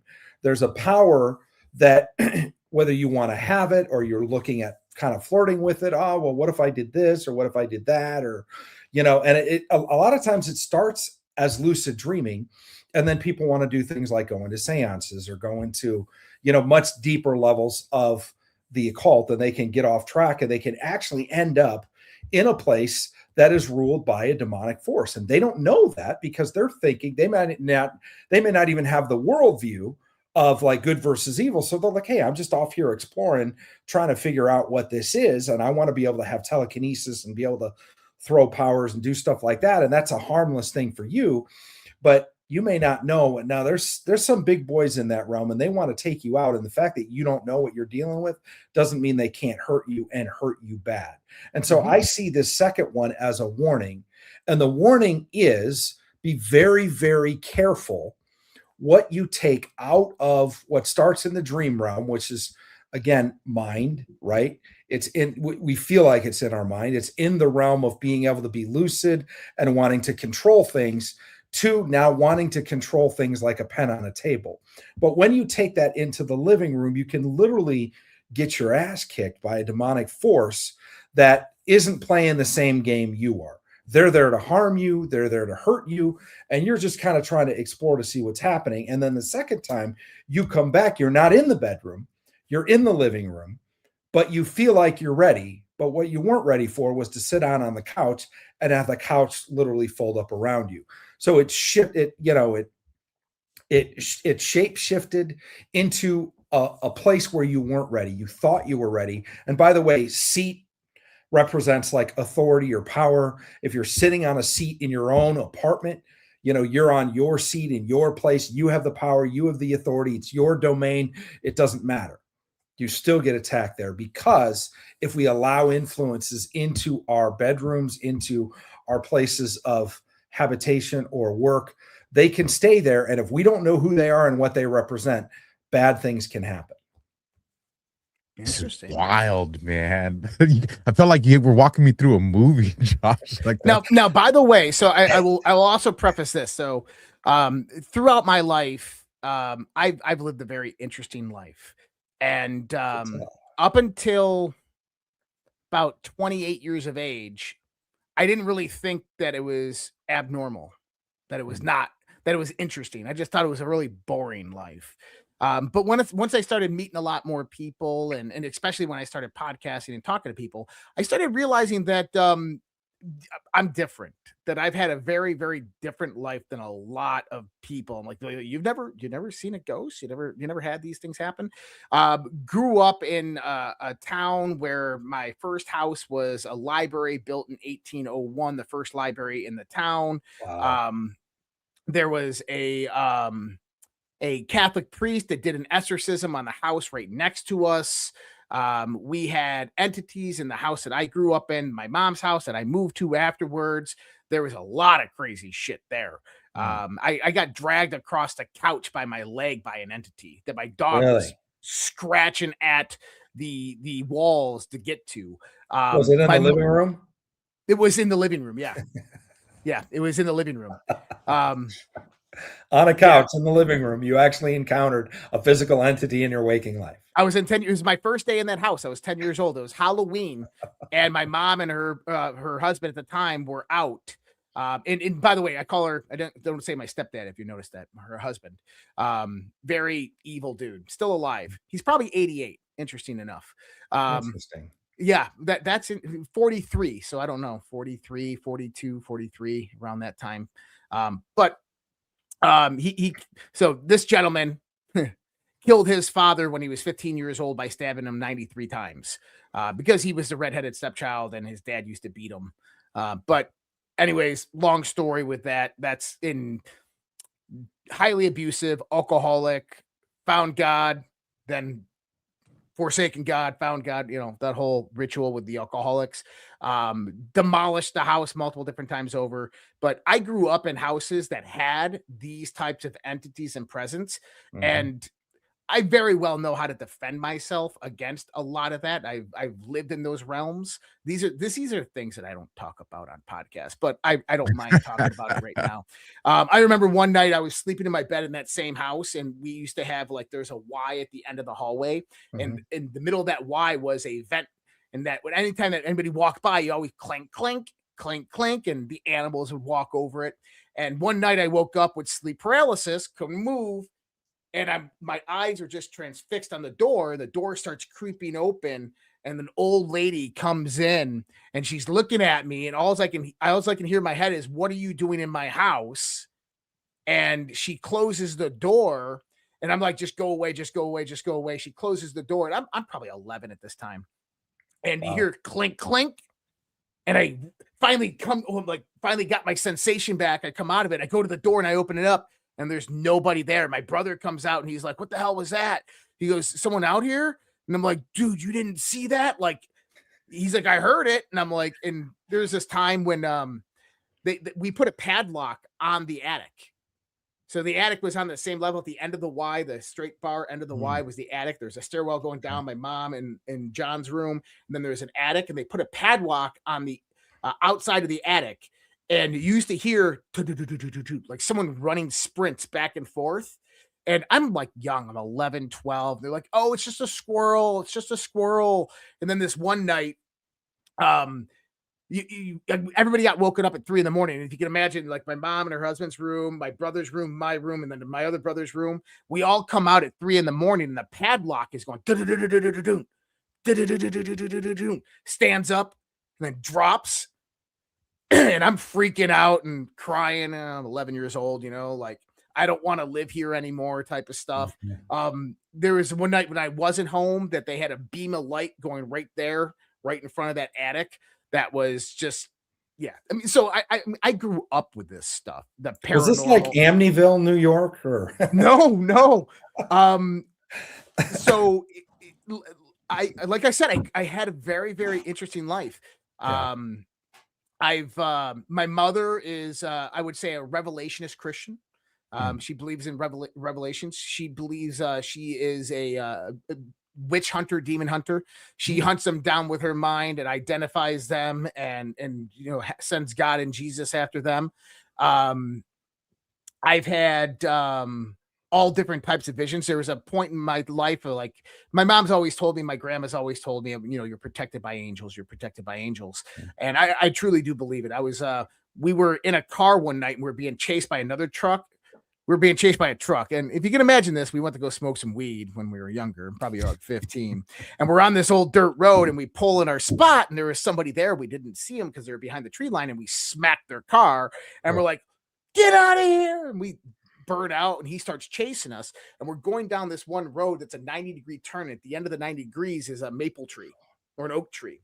And we missed the turn, and I'm in backseat, bitch, no seatbelt. So backseat, middle seat, no seatbelt. And we missed a turn. We come forth back this way and right into the tree. And it was almost like just arms just grabbed me. And nothing happened. Didn't fly through windshields or anything like that. And I've had multiple occurrences like that. When I was born, I had anaphylactic shock and died. I had SIDS. I died in my crib. My mother's friend brought me back. I almost drowned in her pool. My brother Jason saved me from that. I had that experience of the drowning. Did I ever share that with you, Josh? No. I'll share it real quick because But I've had tons of shit. Like, I can go through bump. And that's, by the way, that's just like before 11, before 12. If we went to modern day, I can talk about all different types of experiences that I've had. A lot of them good, some of them angelic and beautiful. Some of them where where you're at. And in the context of the power, 1 second, Alpha, in the sense of the power, I always interpreted it that it's not that I'm wanting to do telekinesis or anything like that. It's in my dream. That's how it symbolically arises as my power in this world. And that, like you were saying, there's powers in this world that would throw me against a wall and shut me up very, very fast if I used my power to say certain things. Or at least that's how I've always envisioned. And me and Alpha have talked in private about this, is that there's certain things I can't talk about. There's just certain stuff out there that I know I can't talk about. And I think that maybe, and this is what I was saying, it's like one of those discussions maybe off the podcast, but you can't say these things without recourse. And I know my power. And the question is I'm gauging myself within the dream if I'm powerful enough to put this stuff out to the world yet. At least that's how I've always interpreted it. So, well, I'll save the drowning thing for another time, because I do want to ask, because I know we're getting there, and I don't know how much time you have, John, because I know you're in a later thing. I want to respect your time. But something I hear a lot of people talking about lately is 11:11. Whether it's on a clock, whether it's just this 11:11. You've seen a lot of people talking about, I keep seeing 11:11. I keep seeing 11:11. And then the other thing, and I've been seeing this throughout the chat tonight, is people saying that I just don't dream. What do you guys make of those two things? Josh, you want to go or? No, absolutely. Go right ahead. You. Well, great questions, by the way. Great questions. I made an entire course called Supercharge Your Dream Life for people who are like, I love that you talk about interpreting dreams, but I don't dream, or I don't remember my dreams. And so we teach people how to dream. The fact of the matter is, scientifically, we can prove that you do dream. But what typically the disconnect is people don't remember. And a lot of the reason why they don't remember is they don't position themselves before they go to sleep, and they don't position themselves upon waking up to remember their dreams. And so the second they wake up, they grab their phone, they have 15 text messages, and their mind's gone. They're looking at the day, and I got this, and my alarm, and all the kids are waking up, and all the coffee pot, and so if you're not intentional about how you wake up and how you go to sleep, one of the things, by the way, that leads into that is ask. You can ask for dreams. I, believe it or not, ask for nightmares. I pray that God gives me nightmares.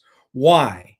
Because I believe all dreams come from God, and because they're so vivid, and if they're emotional, you wake up and you're like, but you remember everything. I would rather have that than wake up where I'm like, I'm in the place with the people, and it's gone.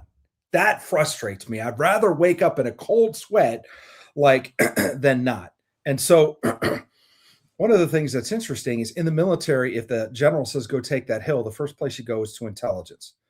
And you say, okay, I need topographical maps. I need wind direction. I need weather. I need enemy encampments. And you put together what's called an RFI, a request for intelligence, so you can put together a plan to go take the hill. So there's many times that we're doing something, and this is everything from interpreting a dream and not knowing a symbol to, I just met a person, they want to do business with me, I don't know if I can trust them. This just happened this last weekend. And so I'll pray and I'll say, God, will you tell me about that person? And this last weekend, somebody had a dream that this weekend something is going to happen to you that might throw a wrench in your travel plans, because I was in DC. And so I found a piece of information, and I'm like, man, I don't like this, but I don't know what's going on. I don't understand it. God, will you show me? And so I had two dreams about this person in this situation.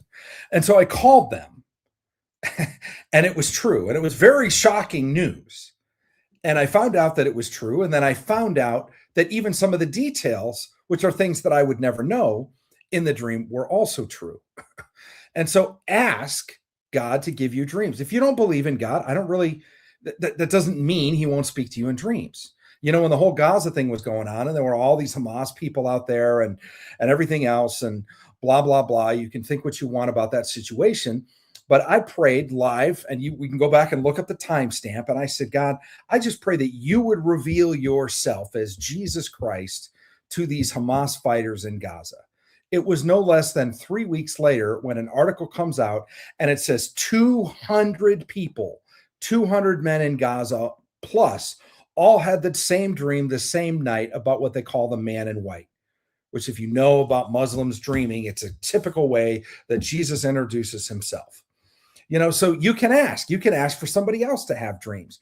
You can be in a conversation like this, listening to this podcast, and hear about dreams, and now you're suddenly going to start to dream. And it happens all the time around people that are dreamers. Now, let me go to the 11:11 thing. because I heard something. There's many variations of what 11:11 can mean. One of the things I did once was I looked up every Bible verse that was 11:11. And there's everything from blessing to moving to the mountains and the hills. And there's all kinds of really cool stuff on 11:11. But 11:11 means two things to me. It means alignment. Think of like a magnet where you want to have all the polarities in the same direction, like 1, 1, 1, 1.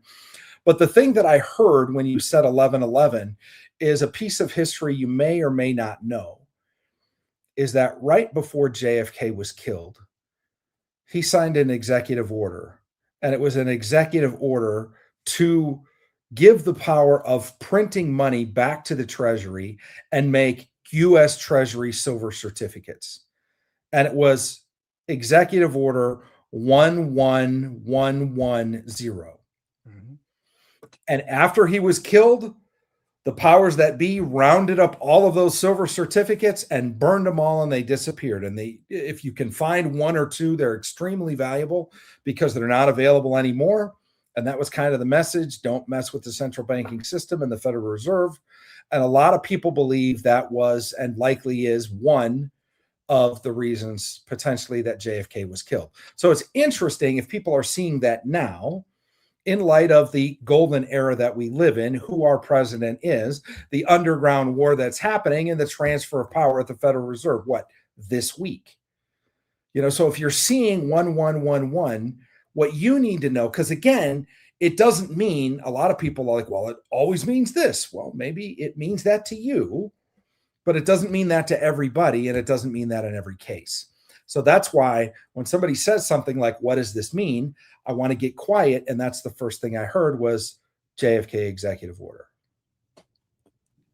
Interesting. Let me ask you guys this too. How does, if all, I don't know if it does interdimensional stuff play into dreams at all? Yes. And I'll tell you how. I don't believe interdimensionals, and I'm happy to be wrong. I say that. Now, again, when I say all dreams come from God, it's because I studied it for 4 years, not believing it was true.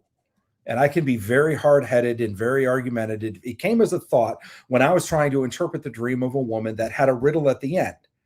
And we couldn't solve the riddle. I had to meet with her 3 times to finally solve the riddle. And once I solved the riddle, I knew about the situation, and it was mind-blowing. But in the midst of it, it was about like an ex-fiance that they broke up 10 months ago and blah, blah, blah. And she said, you know what? I hate dreaming. I wish I would never dream again.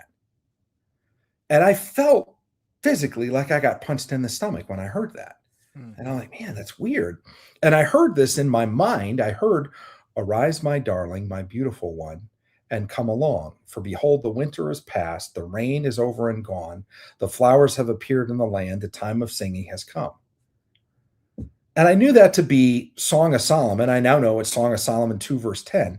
But I'm like, what the heck does that have to do with the fact that this chick doesn't want to dream? It was the dumbest thing. Why am I thinking this? This makes no sense at all. And so I asked the question. And then I heard a question. Who do you say arise to? Someone who's sleeping. And then I heard, yes, dreams are the love language. Now, and if you look at that verse, it's a figurative love language. Arise, my darling, my beautiful one, the trees, the spring, the time of singing. It's all poetic. It's figurative, romantic language. And I heard this. I heard dreams are the love language of God to his kids. And the first thing I did was argue. Well, I've always heard there's demonic dreams, soul dreams, and God dreams. What about that? And then I just, yeah, you should probably look that up. And so I'm like, okay, well, I'm gonna go all the way back to the beginning. I'm gonna find one of the most ancient texts in the history of the world, which is the Bible, and I'm gonna find every demonic dream in the Bible. Well, that was an exercise in futility because there's none. And in fact, there's nowhere in Scripture at all that even suggests that anybody that other than God has the technology or the capability. It's not that the devil and demons don't want to terrorize the hell out of you while you sleep. They absolutely do. They can't do it. They don't have the power in that realm, which again, back to your dream, Josh, it's interesting because you're talking about powers in the dream realm. The enemy doesn't have power in the dream realm, but you try to do some of the stuff you do in a dream in waking life. Oh yeah, that's a whole different story. And that's what the warning was. And so I think it's, I think it's absolutely fascinating that if you have that premise that dreams come from God, then you begin to look at things as being more important, more serious, more worthy of your time.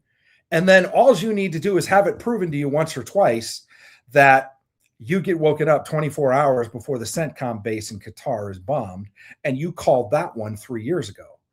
And you're like, then you start to know, when you get to the place that I've been, there is no way I believe that anybody will ever be able to convince me it's not real. Now, interdimensionals, can a demon come into your room? Go to a hotel. I just stayed at a 270-year-old house in Virginia that was first built in 1742.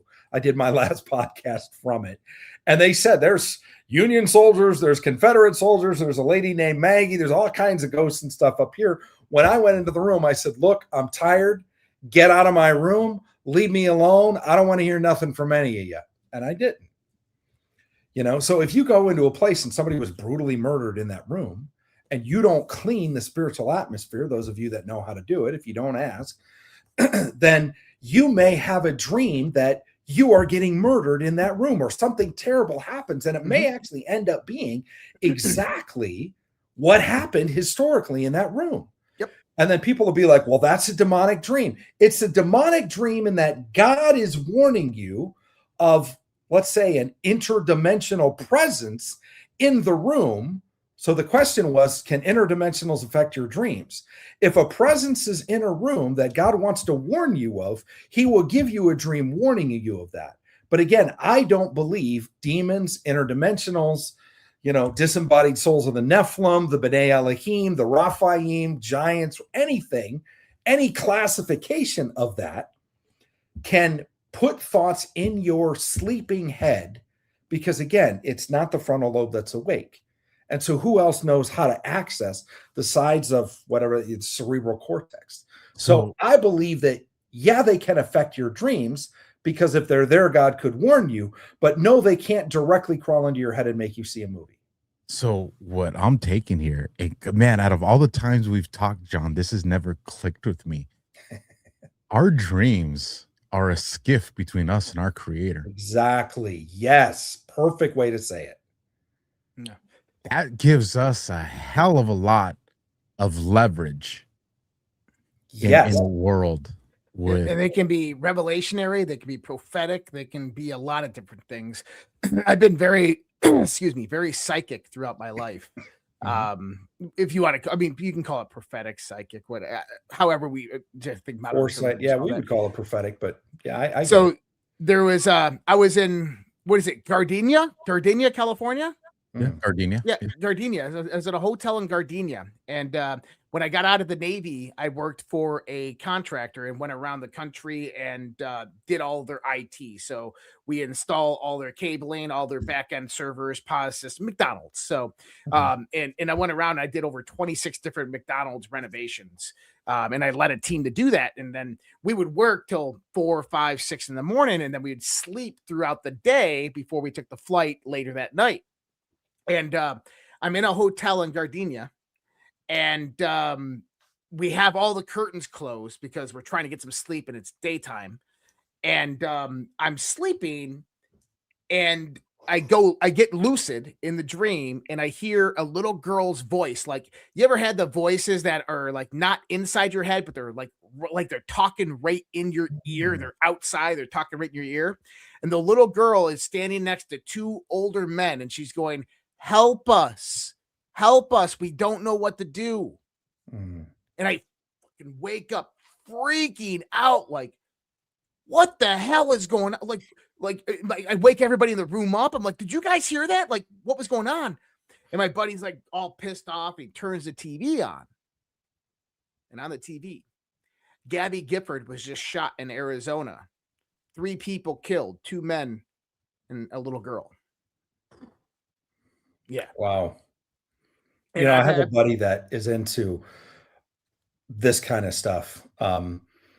and even weirder stuff than this, believe it or not. But I was with him, and he had just gotten done speaking at like a mini conference, and we walk out, and a lady stops him, and then like his assistant came out and said, "Hey, are you okay? Do you need us to remove this lady?" And he goes, "Do you know who that was?" And his assistant was like, "No." And he's, "That's the cell phone lady." And he's like, "No way." And so we sit in the car and we're driving to this next event, and I'm like, "Okay, so what's the deal with the cell phone lady?" And he said, "So this lady, that lady that you saw over there, she had a dream, and she had a dream that she was in a shipping container and her hands were bound behind her and she was sitting Indian style on the floor. So she dreams and she's just in this dream, and she looks around and there's women lined up against the wall, seated, bound like she is on both sides. And then there's a guy walking back and forth with an AK-47. And she realizes in the dream, she's being trafficked." Yeah. And she's like, "Huh." And as her hands are behind her back, she feels her phone, because she kept her phone in her back pants pocket. She feels her phone. She pulls her phone out. She opens up maps and she drops a pin to where she's at. And by then, the guard walked back and forth, discovers she's looking at something on the side or behind her. And he comes over and he sees her phone and he says, "What are you trying to do? Escape." Bam. And then he butts her with the butt of the gun into her nose, and she wakes up. And it was a very incredibly vivid dream. So vivid, in fact, that she reached over on the nightstand and she grabbed her phone and she opened her phone. And guess what? It was opened in maps and there was a pin dropped. We've had dreams. Huh? Did she ever send the cops there? No, she didn't go there. But we've had dreams where people do stuff like that, where I had a dream that there was a flatbed truck, and there were a white flatbed truck, 3 row houses. In the middle one, there's something going on. Right across the street is a warehouse. It's in a small town. I know it's in Arizona. I think the name of this town is like, Mickey or something weird. So a friend of mine calls me from New Jersey, who's been part of my training. She says, "I had this dream that there's like a 6-month-old kid being trafficked, and here's what we know: a white flatbed Ford truck, 3 row houses right next to each other, something in the middle house across the street, blah, blah, blah." And so I have a friend that happens to does a whole lot of stuff with human trafficking, that lives in Arizona. So I call her and I say, "Hey, you anywhere near this town?" "Yeah, it's about 2 hours away." "Why? What's up?" "Let me put you on the phone with my friend from Jersey." Put her on the phone with "Yeah, I had this dream." And she's like, she knows me. So she's like, "Oh, okay, cool. Tell me the deal." So 6-month-old baby being trafficked, 3 row houses, warehouse, flatbed Ford truck, blah, blah, blah. And so my friend's like, "All right, I'm on it." Well, again, if you don't think dreams are intel, you're probably not going to do anything. If you think dreams are intel, what's the first thing you would do? "Well, let's go to the town." So she goes to the town and she's like, it's a town of like 1,500 people. She's like, "What the heck am I going to do here?" And so she's like, "Well, I don't know how to find if there's a 6-month-old kid in danger." And she just hears this thought in her head, or this voice, or we believe it was the voice of God, that said, "Look up churches." And so she looks up churches and she finds the largest church in that town. And she goes to church and she says, "Can we talk to the pastor?" "Well, why do you want to talk to the pastor?" "Well, I don't want to tell the whole story to the secretary." So it's like, "Well, we have a personal situation and we believe that somebody could be in danger. And we want to just, can we talk to "Yeah, you can talk to the pastor." And so this is what was all on the phone. And then says, "Hey, I really need to talk to you. There's something that's happening. I can explain more in detail. Can you meet me for a cup of coffee?" And the pastor's like, "Well, okay, I'm going to bring my wife with me and, meet us here." So they go here and they sit down and she says, "Listen, I don't know how much you guys believe in dreams." And, "Oh, we believe in dreams." And, "Well, here's the deal. We have an intelligence agency that we work with that gets intel from dreams. And sometimes it's stuff that needs somebody to go action it. And so we got this description of a 6-month-old baby boy that was in danger, hadn't been trafficked yet, in danger of being trafficked. 3 row houses, white flatbed Ford truck, and a warehouse. does any of that resonate? And like the husband and wife are looking at each other like, are you kidding me? And, the lady's like, what? And she says, well, we actually have a girl in our church who's a waitress who just had a baby boy that's 6 months old, and she lives in Tijuana and works in the United States. And so they're literally crossing the border all the time with this 6-month-old baby boy. And we're like, wow, this kid is in danger of being trafficked because somebody knows about this kid. Because, of course, if they're going across the border, they know. And this was a warning. And so they said, well, what's really funny is the lady that's a waitress works here at this restaurant that we chose to meet at. Like, what are the odds of that? And so they're like, okay, well, we'll go talk to her. And she said, okay, well, I got another assignment. And so she goes out into the town, finds 3 row houses. In front of the middle one is parked a flat Ford white, a flatbed white Ford pickup truck. And directly across the street is a warehouse. Okay, well, I found the location. What am I supposed to do now? So she, on her way out of town, stops at a payphone, picks up the payphone, and calls the police and says, we want to report some nefarious activity, really, and the guy's like, well, who are you? Well, I'm here well, who are you? We're not going to take your report. And she said, listen, this is a courtesy. We are an intelligence agency. We're not going to tell you who. We're not going to give you any credentials. You can do with the information what you want, but we have information that there is human trafficking in your town, in this location, with this truck, and particularly at this warehouse. And the guy's like, I've lived here for 20 years. There hasn't been anything in that warehouse for at least 7. And she said, oh, really? Well, then why are the lights on? And the cop was like, what? And she said, yeah, you got the information. Do with it what you want. Click. And then drove 2 hours home. I don't know how the rest of the story turns out, but needless to say, we have seen people protected, and those aren't the most dramatic stories. The most dramatic stories we can't tell because they have to do with things like preventing harm from very public figures and things like that, and seeing multiple confirmations and knowing times, dates, locations, and understanding, and then getting that information in the hands of the right people or doing something in a different realm where history is shifted and things are changed, and we can tell what we did over here just affected that, and now we know the outcome is different. So it's very, very much a real power. It's very much a real power when you dream it, but it's communication from God. Yeah, I love that. It's a skip with your creator. Absolutely. And even though you wake up, the enemy doesn't know what your dream is. It's only when you start talking about it. But the funny thing is he doesn't understand dream language. So you could say, well, I had a dream my cat threw up and that my mom ran over a mouse. And they're like, okay, that's gibberish. Never mind. Yeah, never mind. Don't listen to this.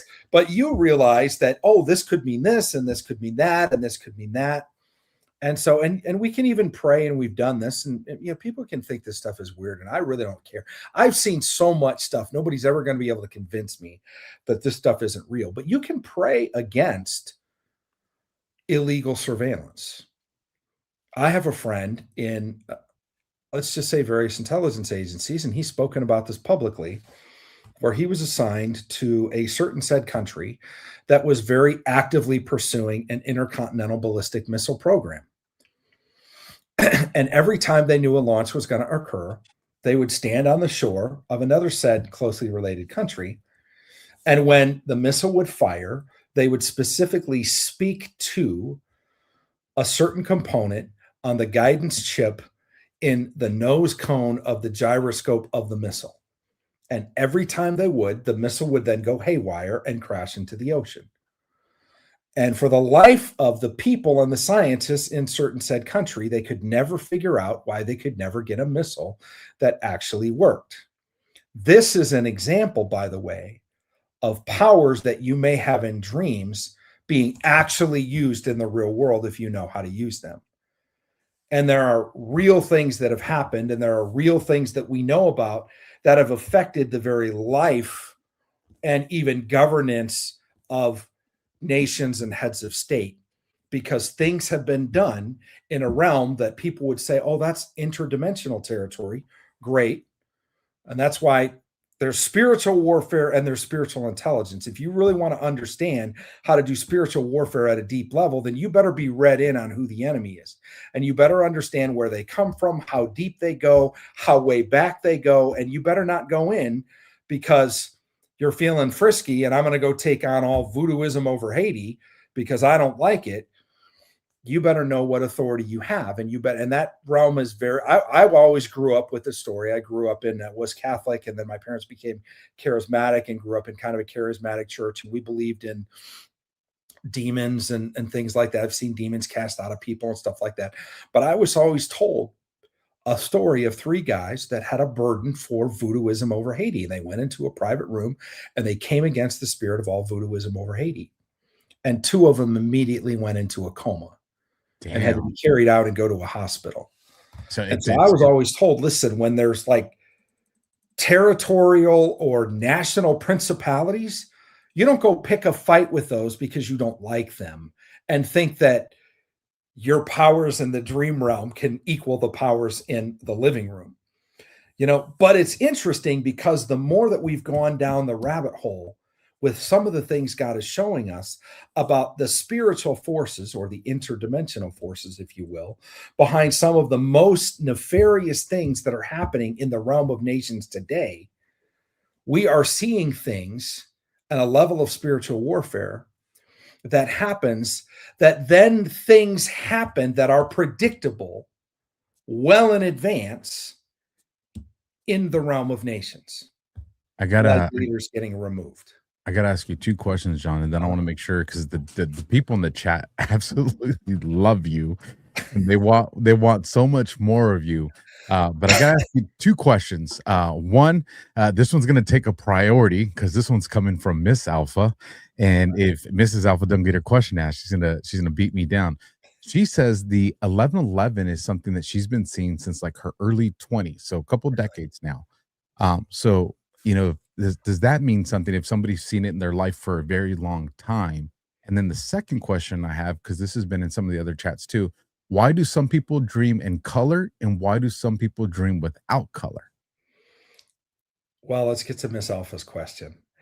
One of the things I did, and I got to find it, I don't know if I have it on this computer, is I did, and I'm very much, the things that have been proven to me, I know that God is real. And so I believe what's in the Bible. And so I look at it as a historic source. Now I look at other extra biblical sources like the book of Enoch, the book of Giants, things like that, the writings of Josephus, especially when I'm studying things like, I'm on a kick right now where I'm studying the fall of Alexander the Great, because it relates there's a force behind the Grecian Empire and the fall of Persia that relates directly right now to what's happening in America. And most people, they're like, what are you talking about? I could show you dreams and I could show you how if I had time, but this is the kind of stuff that you would need a real skiff for, because the people that are involved and the things that are happening, and when certain things are dealt with, the things that then shift are, most people wouldn't believe it. But when you can prove times and you can prove this happened and then then this happens. But what I would say,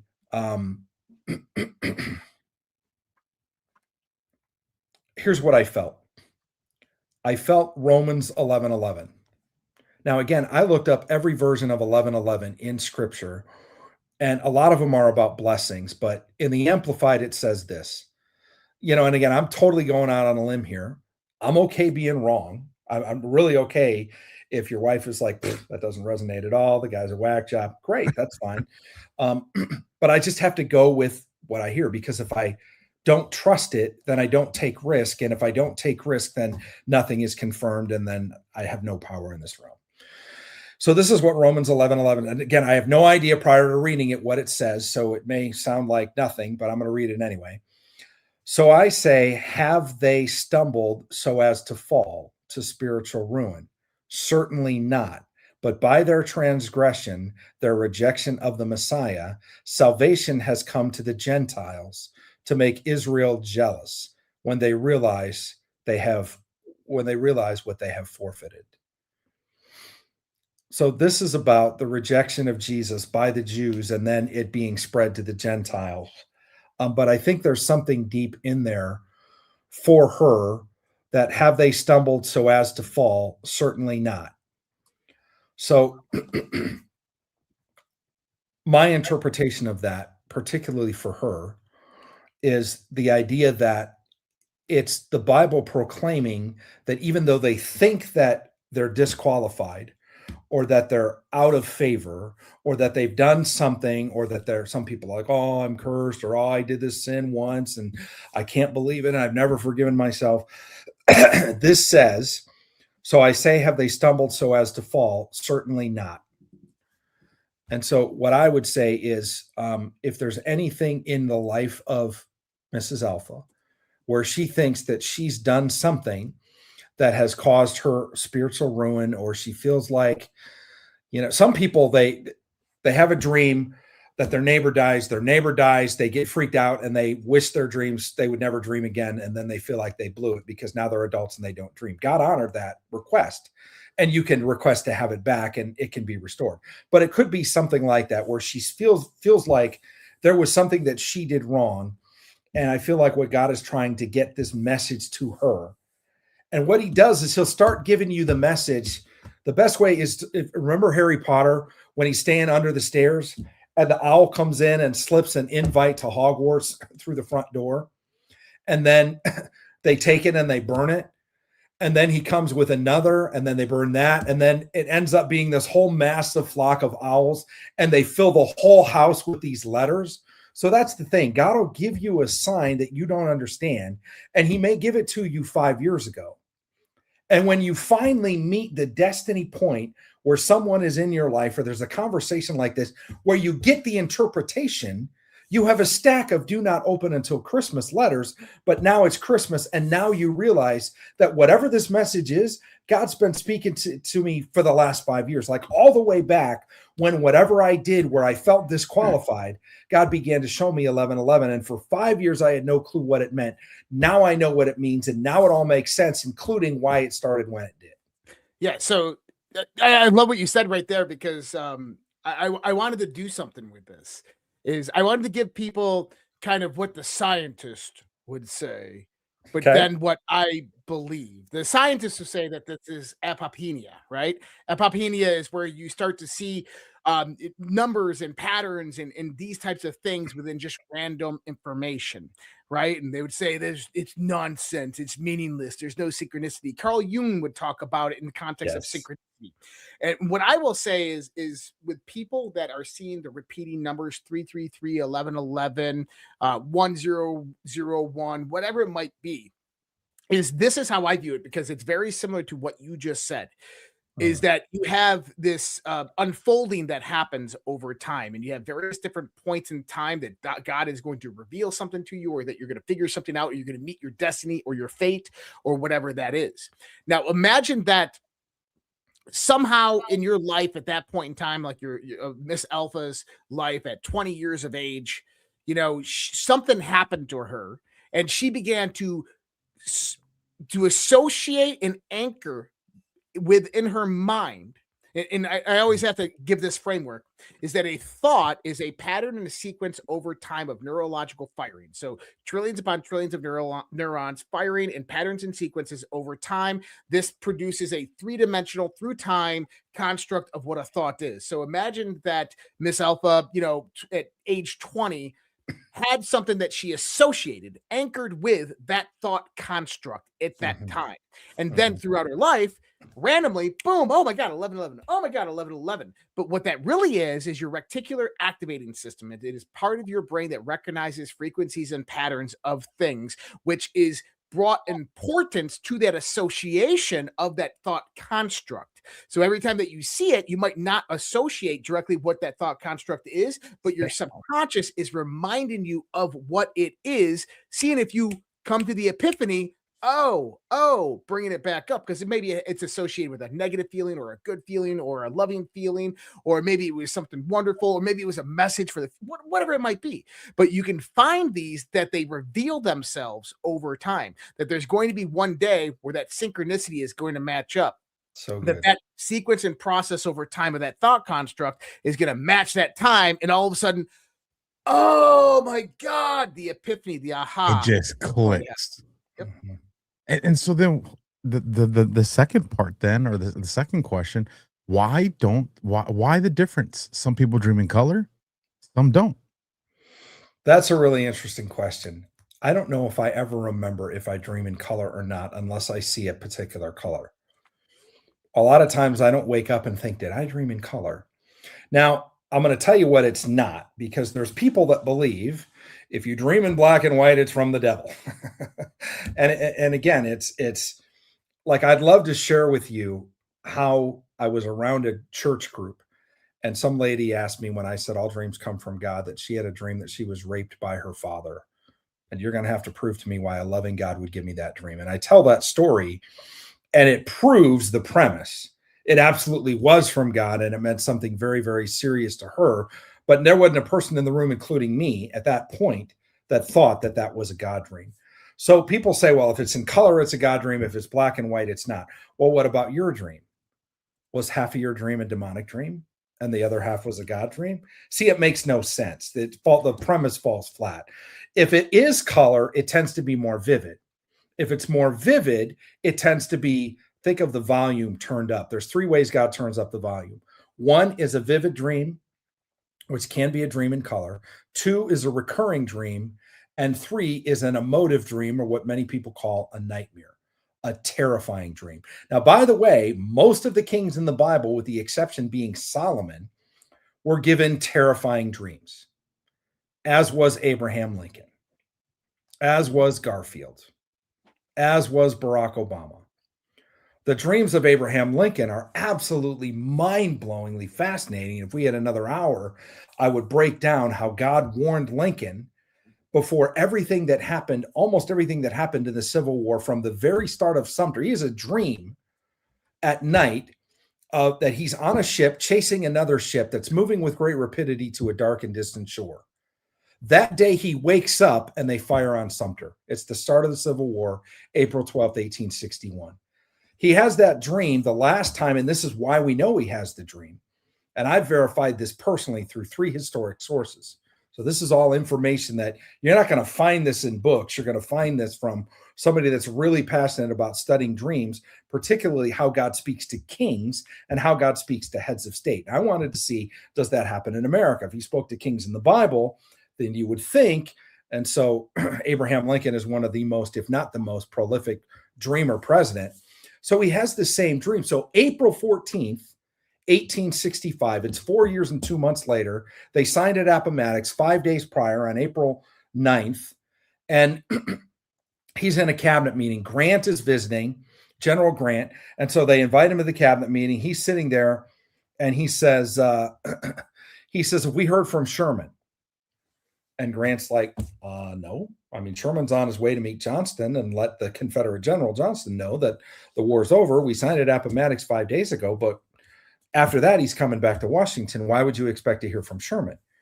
And he looks over at Gideon Wells, the Secretary of the Navy, and he says, well, Mr. Wells, it's in your department. And he goes, it's in my department. He goes, I have this reoccurring dream, and it's that I'm on a ship chasing another ship that's moving with great rapidity towards a dark and distant shore. He said, I've had the dream before every major, he says, Union victory. He said, I had it before Sumter, Bull Run, Antietam, Stones River, Murfreesboro, Vicksburg, Gettysburg, etc., is what the entry says in Gideon Wells's diary from like 1866. So there's like 9 of these listed. And he said, and I had this dream last night. And Grant cuts him off and is like, sir, we didn't win all those. In fact, if we would have had 2 or 3 more battles like Stones River, we would have lost the war. And then so Lincoln checks himself and he says, well, it may not be a Union victory, but it portends an event of national importance. And he's thinking out loud and he says, what else could this be other than the war? Well, April 4th, that was the last time he dreamt. That night he goes to Ford's Theater. And if you look up what happened on this day, April 14th, 1865, about the only thing that you can find is Lincoln was shot. So he had it from the start on Sumter to the day he died. So I just did what I call a spiritual intelligence briefing. And this one is, I think it's number 25 or 26. And this one is called God Warned Lincoln 10 Times. And he also warned him about his own assassination on several occasions, which is really interesting. Some waking with a waking apparition and one sleeping with a very vivid dream. But I went back and I looked at all of these battles. I looked at the casualties of all these battles. And I said, God warned Lincoln literally the night before the death of a total of 826 people, including his own death. Now, what's absolutely mind-blowing is, and I'll share this with you, and it's a little bit of a spoiler alert for anybody that goes, but go back and watch God Warned Lincoln 10 Times anyway, was I get the diary of Gideon Wells and I on an ebook, and I'm searching for the word dream. And I come across this passage and I'm like, what the heck is this? This doesn't make any sense. And so again, the dream was I'm on a ship chasing another ship that moves with great rapidity to a dark and distant shore. So I come across this log that the Secretary of the Navy is talking to Secretary of State Seward about a cable they got in from Tassera, who's the Spanish provincial government leader of Cuba. And he said, hey, your boys bought a ship down here and they're harassing people in Cuba. And then they're like, well, no, that's until the Secretary of the Navy checks into it. And I was like, oh, that's not an American schooner. That's a British schooner. And then Lord Lyons, who's the ambassador from Britain, gets involved. And then I look up the naval military history, which is on the Navy's website, the naval military history of a ship named Annie that was chasing another ship that tried to run a naval blockade. And they chased this British schooner to a dark and distant shore. It escaped to Cuba and they fired upon it and they got a medal for firing upon it. When did this happen? April of 1863. Now, again, the war started in April of 61. He dies in April of 65. The exact halfway point is April of 1863. Guess what the name of the ship was? Dream. No. The name of the ship was Dream.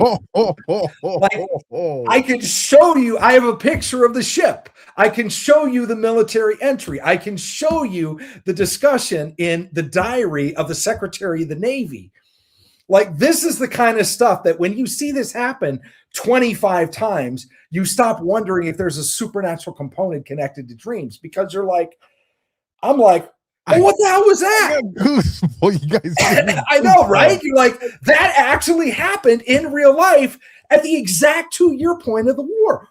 I don't know what that means. I wonder if Kennedy had dreams because you know, two presidents, 1 century apart, both shot in the head, both broke a nation's heart. One had a secretary named Kennedy. One had a secretary named Lincoln. One was shot in Ford Theater. The other one was shot in a Ford. Right. In a Lincoln. Right. And so I wonder if Kennedy had dreams too, because there's that and this is the synchronistic like symbolism, or God's sense of humor, if you want to look at it like that, of reality, is that I always look at it as patterns or kind of like temporal frequencies that kind of resonate and they kind of lap over each other. So you have very similar occurrences that begin to unfold. But man, that's fucking nuts. Isn't that crazy? I mean, that I can show you all the research on this. What's really cool is I can show you stuff related to what's happening now in places like Iran that we saw in advance. And I gave you guys just a tiny little taste of that. And because of the sake of what's happening and our military backgrounds, there's a lot that I won't say. But what's interesting is I love what you said, Josh, about the 1111 thing from Mrs. Alpha. Is you said we have the reticular activator and we have this and we have that. And the whole time you were saying that, I was thinking, yeah, that's what we said. It was a spiritual experience. Yeah. Because who created the reticular activator? Well, and God that's what did. I was So saying is people I'm going to give you the like to be scientist like, and then the truth, right? Like, right. Well, people think it's all or nothing. Like interdimensionals are just demons. No, they're not, because there's physical ships and they're implanting things in human beings. So they have technology and manufacturing, and they're not just, oh, it's just some nefarious force that you can say go away and boo. No, but they're also not something else where we think it's just this without a spiritual component, just like dreams. So dreams, can they be explained by science? I don't think science explains dreams well, but we can explain the composite of the brain, the reticular activator system, how it works, seeing 1111, being predisposed to see it over and over and over again. But also, are we predisposed to see it because God wanted to get a message to somebody that started 5 years ago and happens with certain periodicity? Now, what's really cool is when you really get into understanding this kind of stuff, then you begin to go back and you start writing down the date and the time every time you see it. And then you say, what was happening in my life this day and that day and that day? And you start treating it like a CIA agent would run down an intel lead. If you treat it like intelligence, your mind will explode because of the synchronicities that you see. And then you're like, there's no way possible that God gave me 1111 on the day my dad died, on the day I lost my dog, on the day I got in a car accident, and whatever. And you're like, whoa, this is way deeper than we thought. But most people, they don't have the flashlight that Alpha has in his dream, and they don't have their eyes checked, so they're not tuned to be able to see in the dark as well as in the light. I'll say this because 1111 when the dog dies or something like that. I do this thing where I go outside, and I've trained my mind and my brain to look for signals, right? And my signal for God communicating, or God telling you it's all right, everything's going to be okay, or consoling you, whatever, that is the wind blowing, right? So whenever I'm outside, I always put my hands to my back like this and put them like this, and I put them back, palms out. And even on the days when there's zero wind, it's as calm as ever. The wind will pick up. I go, hi, God. I always do this, and it always happens. I'll be like, you guys want to see wind? They'll be like, what? I'll be like, watch. And the wind will happen. Now, that's interesting. But it's going back. It is cool. It's I don't know. It's really cool. Like I said, we got gifts, right? Mm-hmm.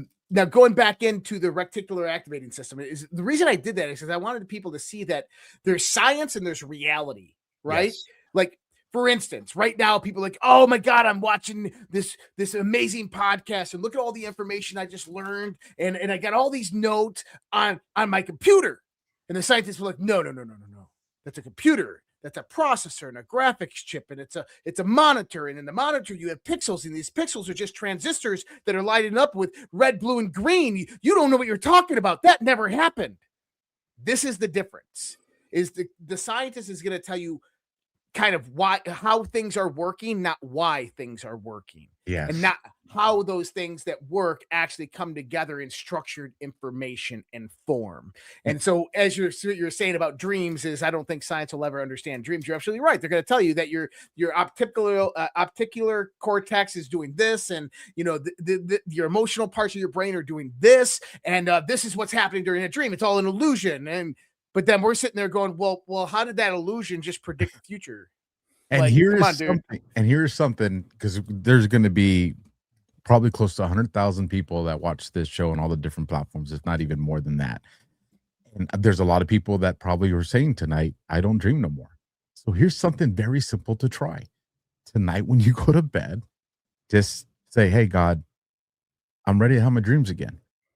And then just check back with us in the next couple days, and you're probably gonna be like, oh, I dream every night. What did you do? And I'm like, we didn't do anything. We're just having a conversation, and we told you to ask.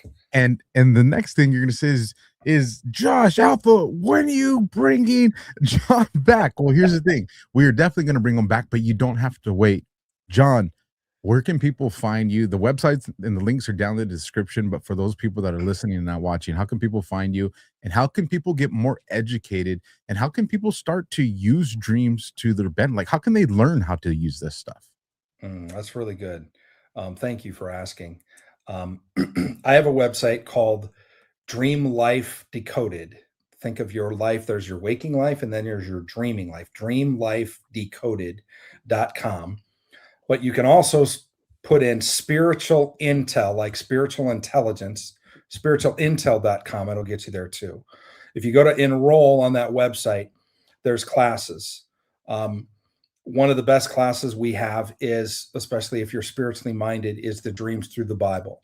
It's 22 hours long. I look at every single dream in the Bible, every verse on dream. Joseph has a dream, the sun, moon, 11 stars bow down to him. It takes me an hour to unpack that dream that I just said in 10 seconds. So we do a real deep dive on everything scripture says about dreams, and it gives you a biblical basis for your dream paradigm. And it helps correct a lot of things, because there's a lot of pastors and religious leaders and people who they don't specialize in this. And so they teach Christian urban myth, like, well, you can have a demonic dream, and if you don't like your dream and it scares you, just rebuke it. If God gave you a warning, do you really want to blow it off? Probably not. But if you really want to get deep into some of the stuff that we do, and this isn't for everybody, apply to the Spiritual Intelligence series. We have Spiritual Intelligence Mod 1, Mod 2, and Mod 3.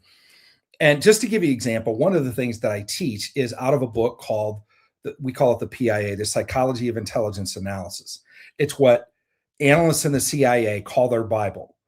It's to teach you how to think, like hive mind, cognitive dissonance, cognitive bias, how to create a theory of intelligence, metacognition, and instead of trying to prove the premise right, which is cognitive bias and cognitive dissonance, you work to prove it wrong. But also having 2 or 3 people together and creating agreement. The Bible says on the basis of 2 to 3 witnesses, a matter is decided. That's why when somebody sends me a dream, the president's life is in danger, we look to see, can we confirm that? And then we take 2 to 3 people in red teams, and we have multiple teams working on the problem at the same time. So we get multiple sources of intelligence, multiple analysis, and multiple teams of analysis together to be able to get the most accurate information. So it's not just one guy saying, here's my crazy idea. It's multiple people that are getting the same ideas or hearing the same things. So probably the best place to hear more about me is just Dream Life Decoded on YouTube. And if you like this stuff, especially the historic stuff, I break down stuff about George Washington, about Abraham Lincoln, about J.D. Vance. There's some things that are happening right now that dreams are coming up that are relating Trump to George Washington, and we can tell you why. And then we can tell you what has happened in the real world that aren't my thoughts, that we can prove this happened to George Washington, this happened to Donald Trump. That's the Spiritual Intelligence Briefing playlist. But we got a lot of other sources in there, a lot of questions. What if I dream of my dead relatives? There's just a lot on YouTube that you can see. And I'll tell you guys, folks, the level of accuracy that John has operated with will just blow your mind. For those of you that have been following my show since the beginning, some of the interpretations John has done with me. And some of those I can't provide the conclusion online because it turned out to be intelligence. But I'll tell you guys, you're definitely going to benefit from this. And what's really wild is you can change things in your life if you have information, if you have the intelligence, like you can change things. And you don't understand what your role may be in a much bigger picture than yourself.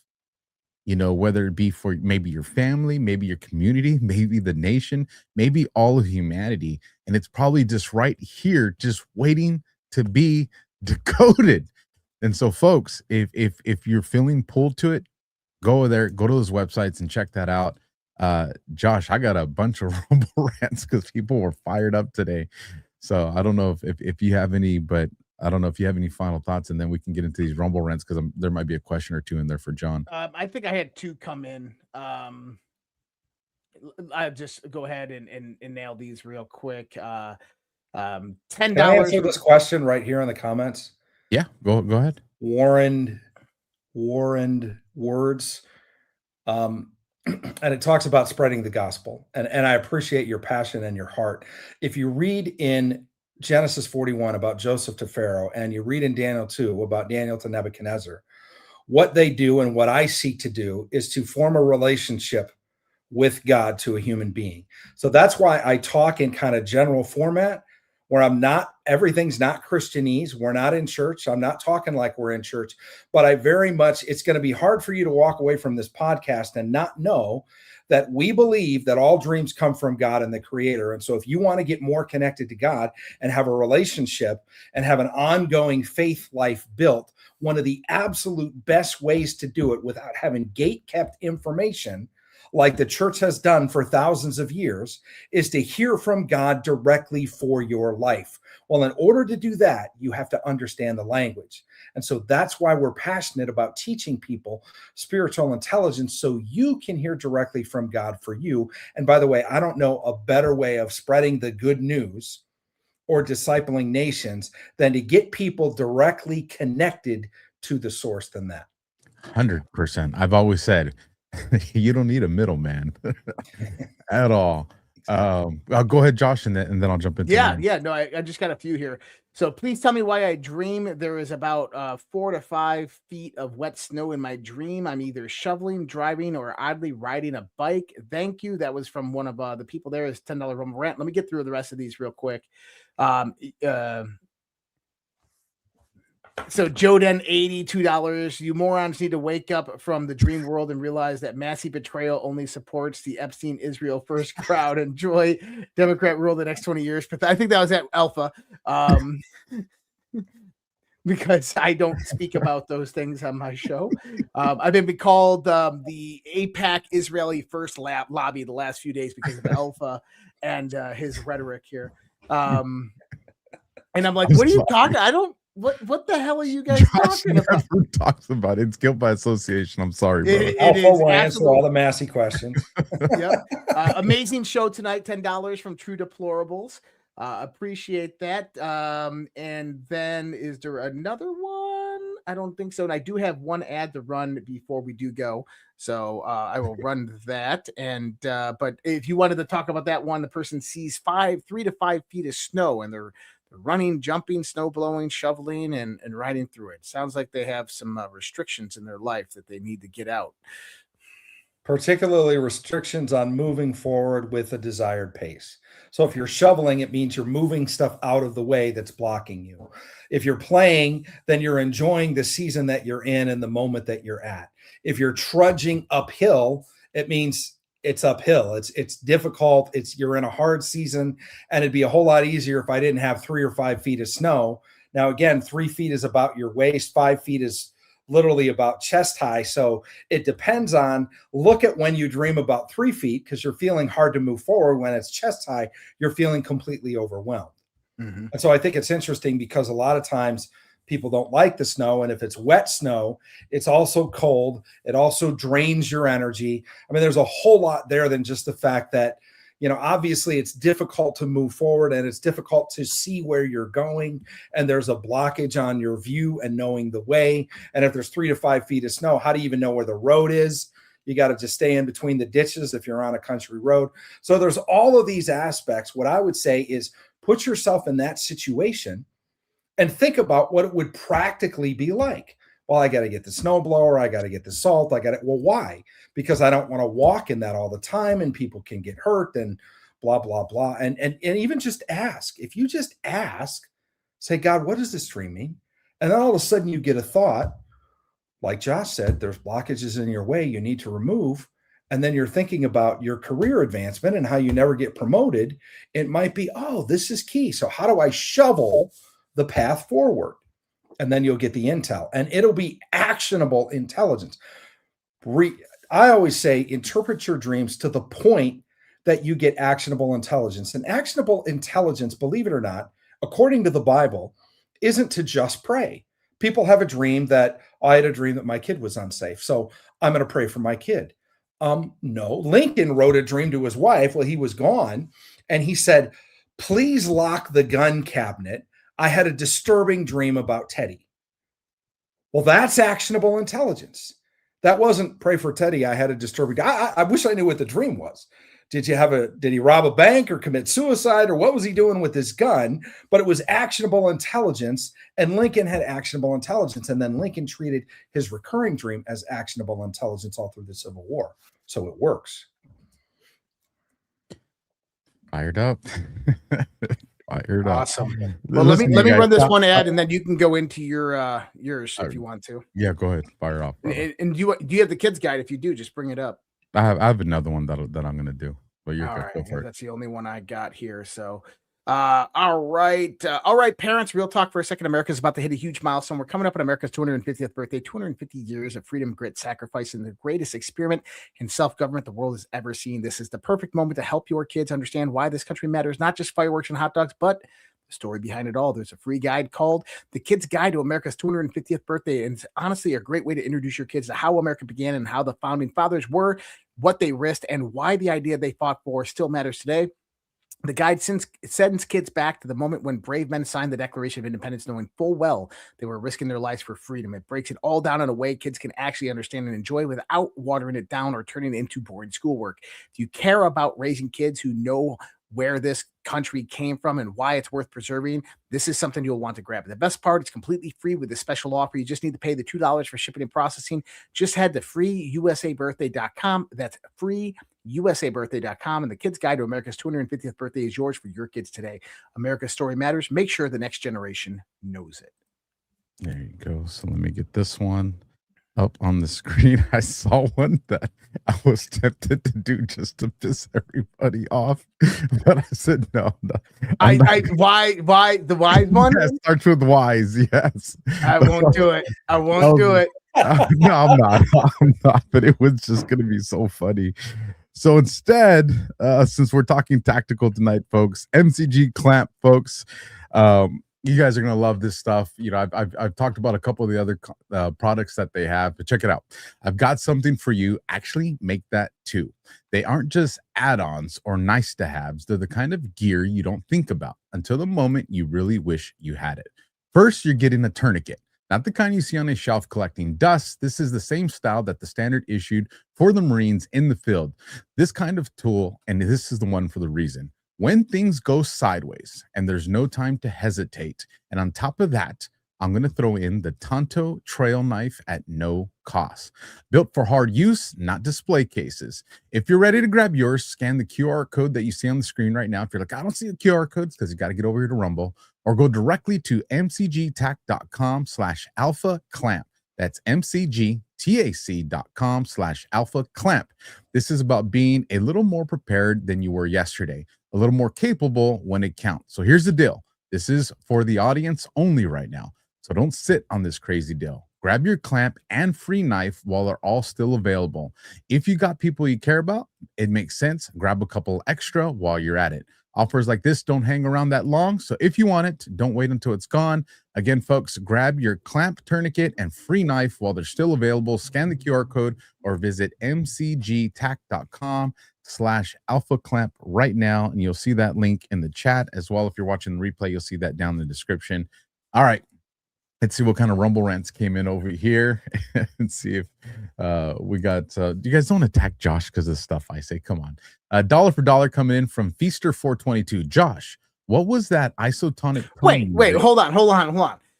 They're messaging me on your Rumble rants, and they're messaging you or me on yours with the trash talking. But yes, Feaster 422 says, Josh, what was the isotonic tone music that puts your brain in hyper work focus mode, and where do you find it? I want to give it a try. Just go to YouTube and search isotronic music. Isotronic. That's it. All right. $5 coming in from Susie Q20. Really loving the show, gentlemen. Thank you, Susie. Another one from Susie, $2. P.S. I cannot remember any dreams ever.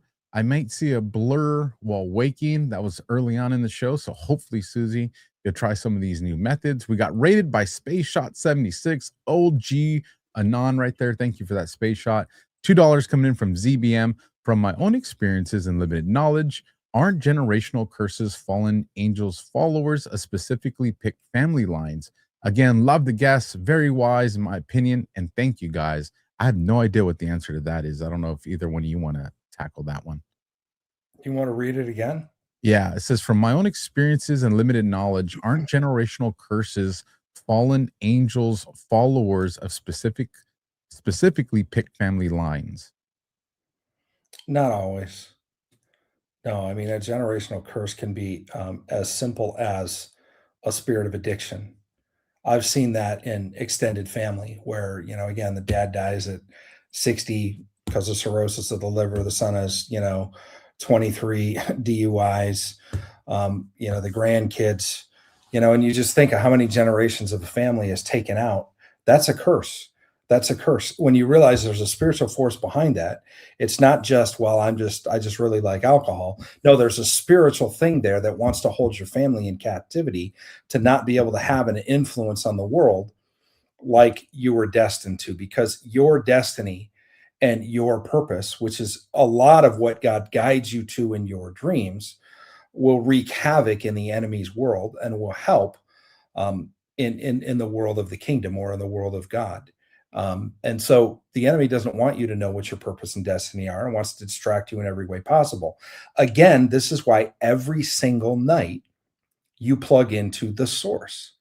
Doesn't matter if you think that or not. It doesn't matter if you recognize it or not. It doesn't matter if you're a Christian or a Muslim or a Satanist. If you have dreams and you really want to see your life extend to another level, first of all, realize that dreams come from God, your creator, and begin to write them down and look into them. And as you do, your beliefs are going to change. When you start seeing the things that I've seen, you're going to be like, there's nobody that'll ever be able to convince me this stuff is real. And I gave you just the tiniest little taste with like that Lincoln thing. So yeah, I believe that bloodline curses and generational attacks happen for a reason. And then there's the more nefarious side of having a conversation about Nephilims, and it all goes back to Genesis 3 when God cursed the snake in the garden. He said the seed of the serpent will be at enmity or at war with the seed of Eve. And so you have to, I have a friend that wrote a book called Seed Wars. And so you have to look at, well, what is the seed of Satan? And it's not like spiritual, it's like literal. And so then you have to really begin to understand the architecture of things like Nephilim and giants. And a lot of what we're dealing with today kind of falls in under some of that premise. It's way too much to try to unpack here, but there are bloodlines that have been bred throughout history. Laura Sanger wrote a book tracing the bloodlines of the Nephilim from Noah to the formation of the Federal Reserve. That's a real interesting, mind-blowing book, just if you want to see what can happen over time. Fascinating stuff. So fascinating. $50 coming in from Rory McGill 78. I think he misunderstood something. This was early on in the night. I think it's probably been clarified, but it says, if that dude just let a demon speak through dreams, I have a big effing problem with that. No, we're not letting the demons, as you heard, and John just said right now, these are dreams that are coming from our creator. These are dreams coming from God. So hopefully that cleared that up for you, Rory. $2 coming in from ZBM. From what I've learned, most of the Muslim nations were the original and first Christian nations. Thank you for that. $10 coming in from True Deplorable. Amazing show tonight. Thank you for that, True Deplorable. $20 coming in from Lynn Yoda. Great show. Been watching the second season of OA. And Josh, I forgive you for getting me hooked on a show that was to be 5 seasons and ended with a effing cliffhanger after season 2. Now, I'm curious what that was.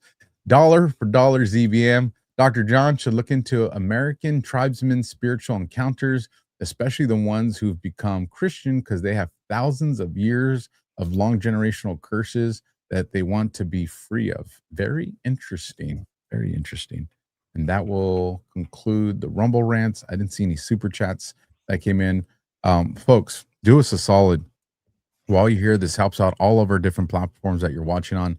The content's free. So start off by hitting that like button, hit that share button, and then hit subscribe. That really helps us out. The other thing that really helps put these shows into the algorithms and grow the audience is when you go and you actually leave comments. The live chats, on some of the platforms they stay, the other ones disappear, but the comments really help these shows out. So whether it's a comment where you want to share your story, ask a question of some dreams, or just say, hey, you're here to support us, we appreciate that very much. John, fascinating conversation. If you could just hang around as we end the show right now, because I do want to give you a bit of feedback that I mean, you called it. If you could just wait while we get through the outro, and Josh, send us out of here, man. I got something. No. I'm just saying. Your final words, man. My final words, man. My final words. Much love, respect, guys. God bless. Take care. Have a great night, and we'll see you next time. All right, hold on. Give me 1 second, folks. See, you weren't even freaking ready. You No, weren't even ready. The wrong one. All right, folks. We'll catch you on the next one. God bless and simplify.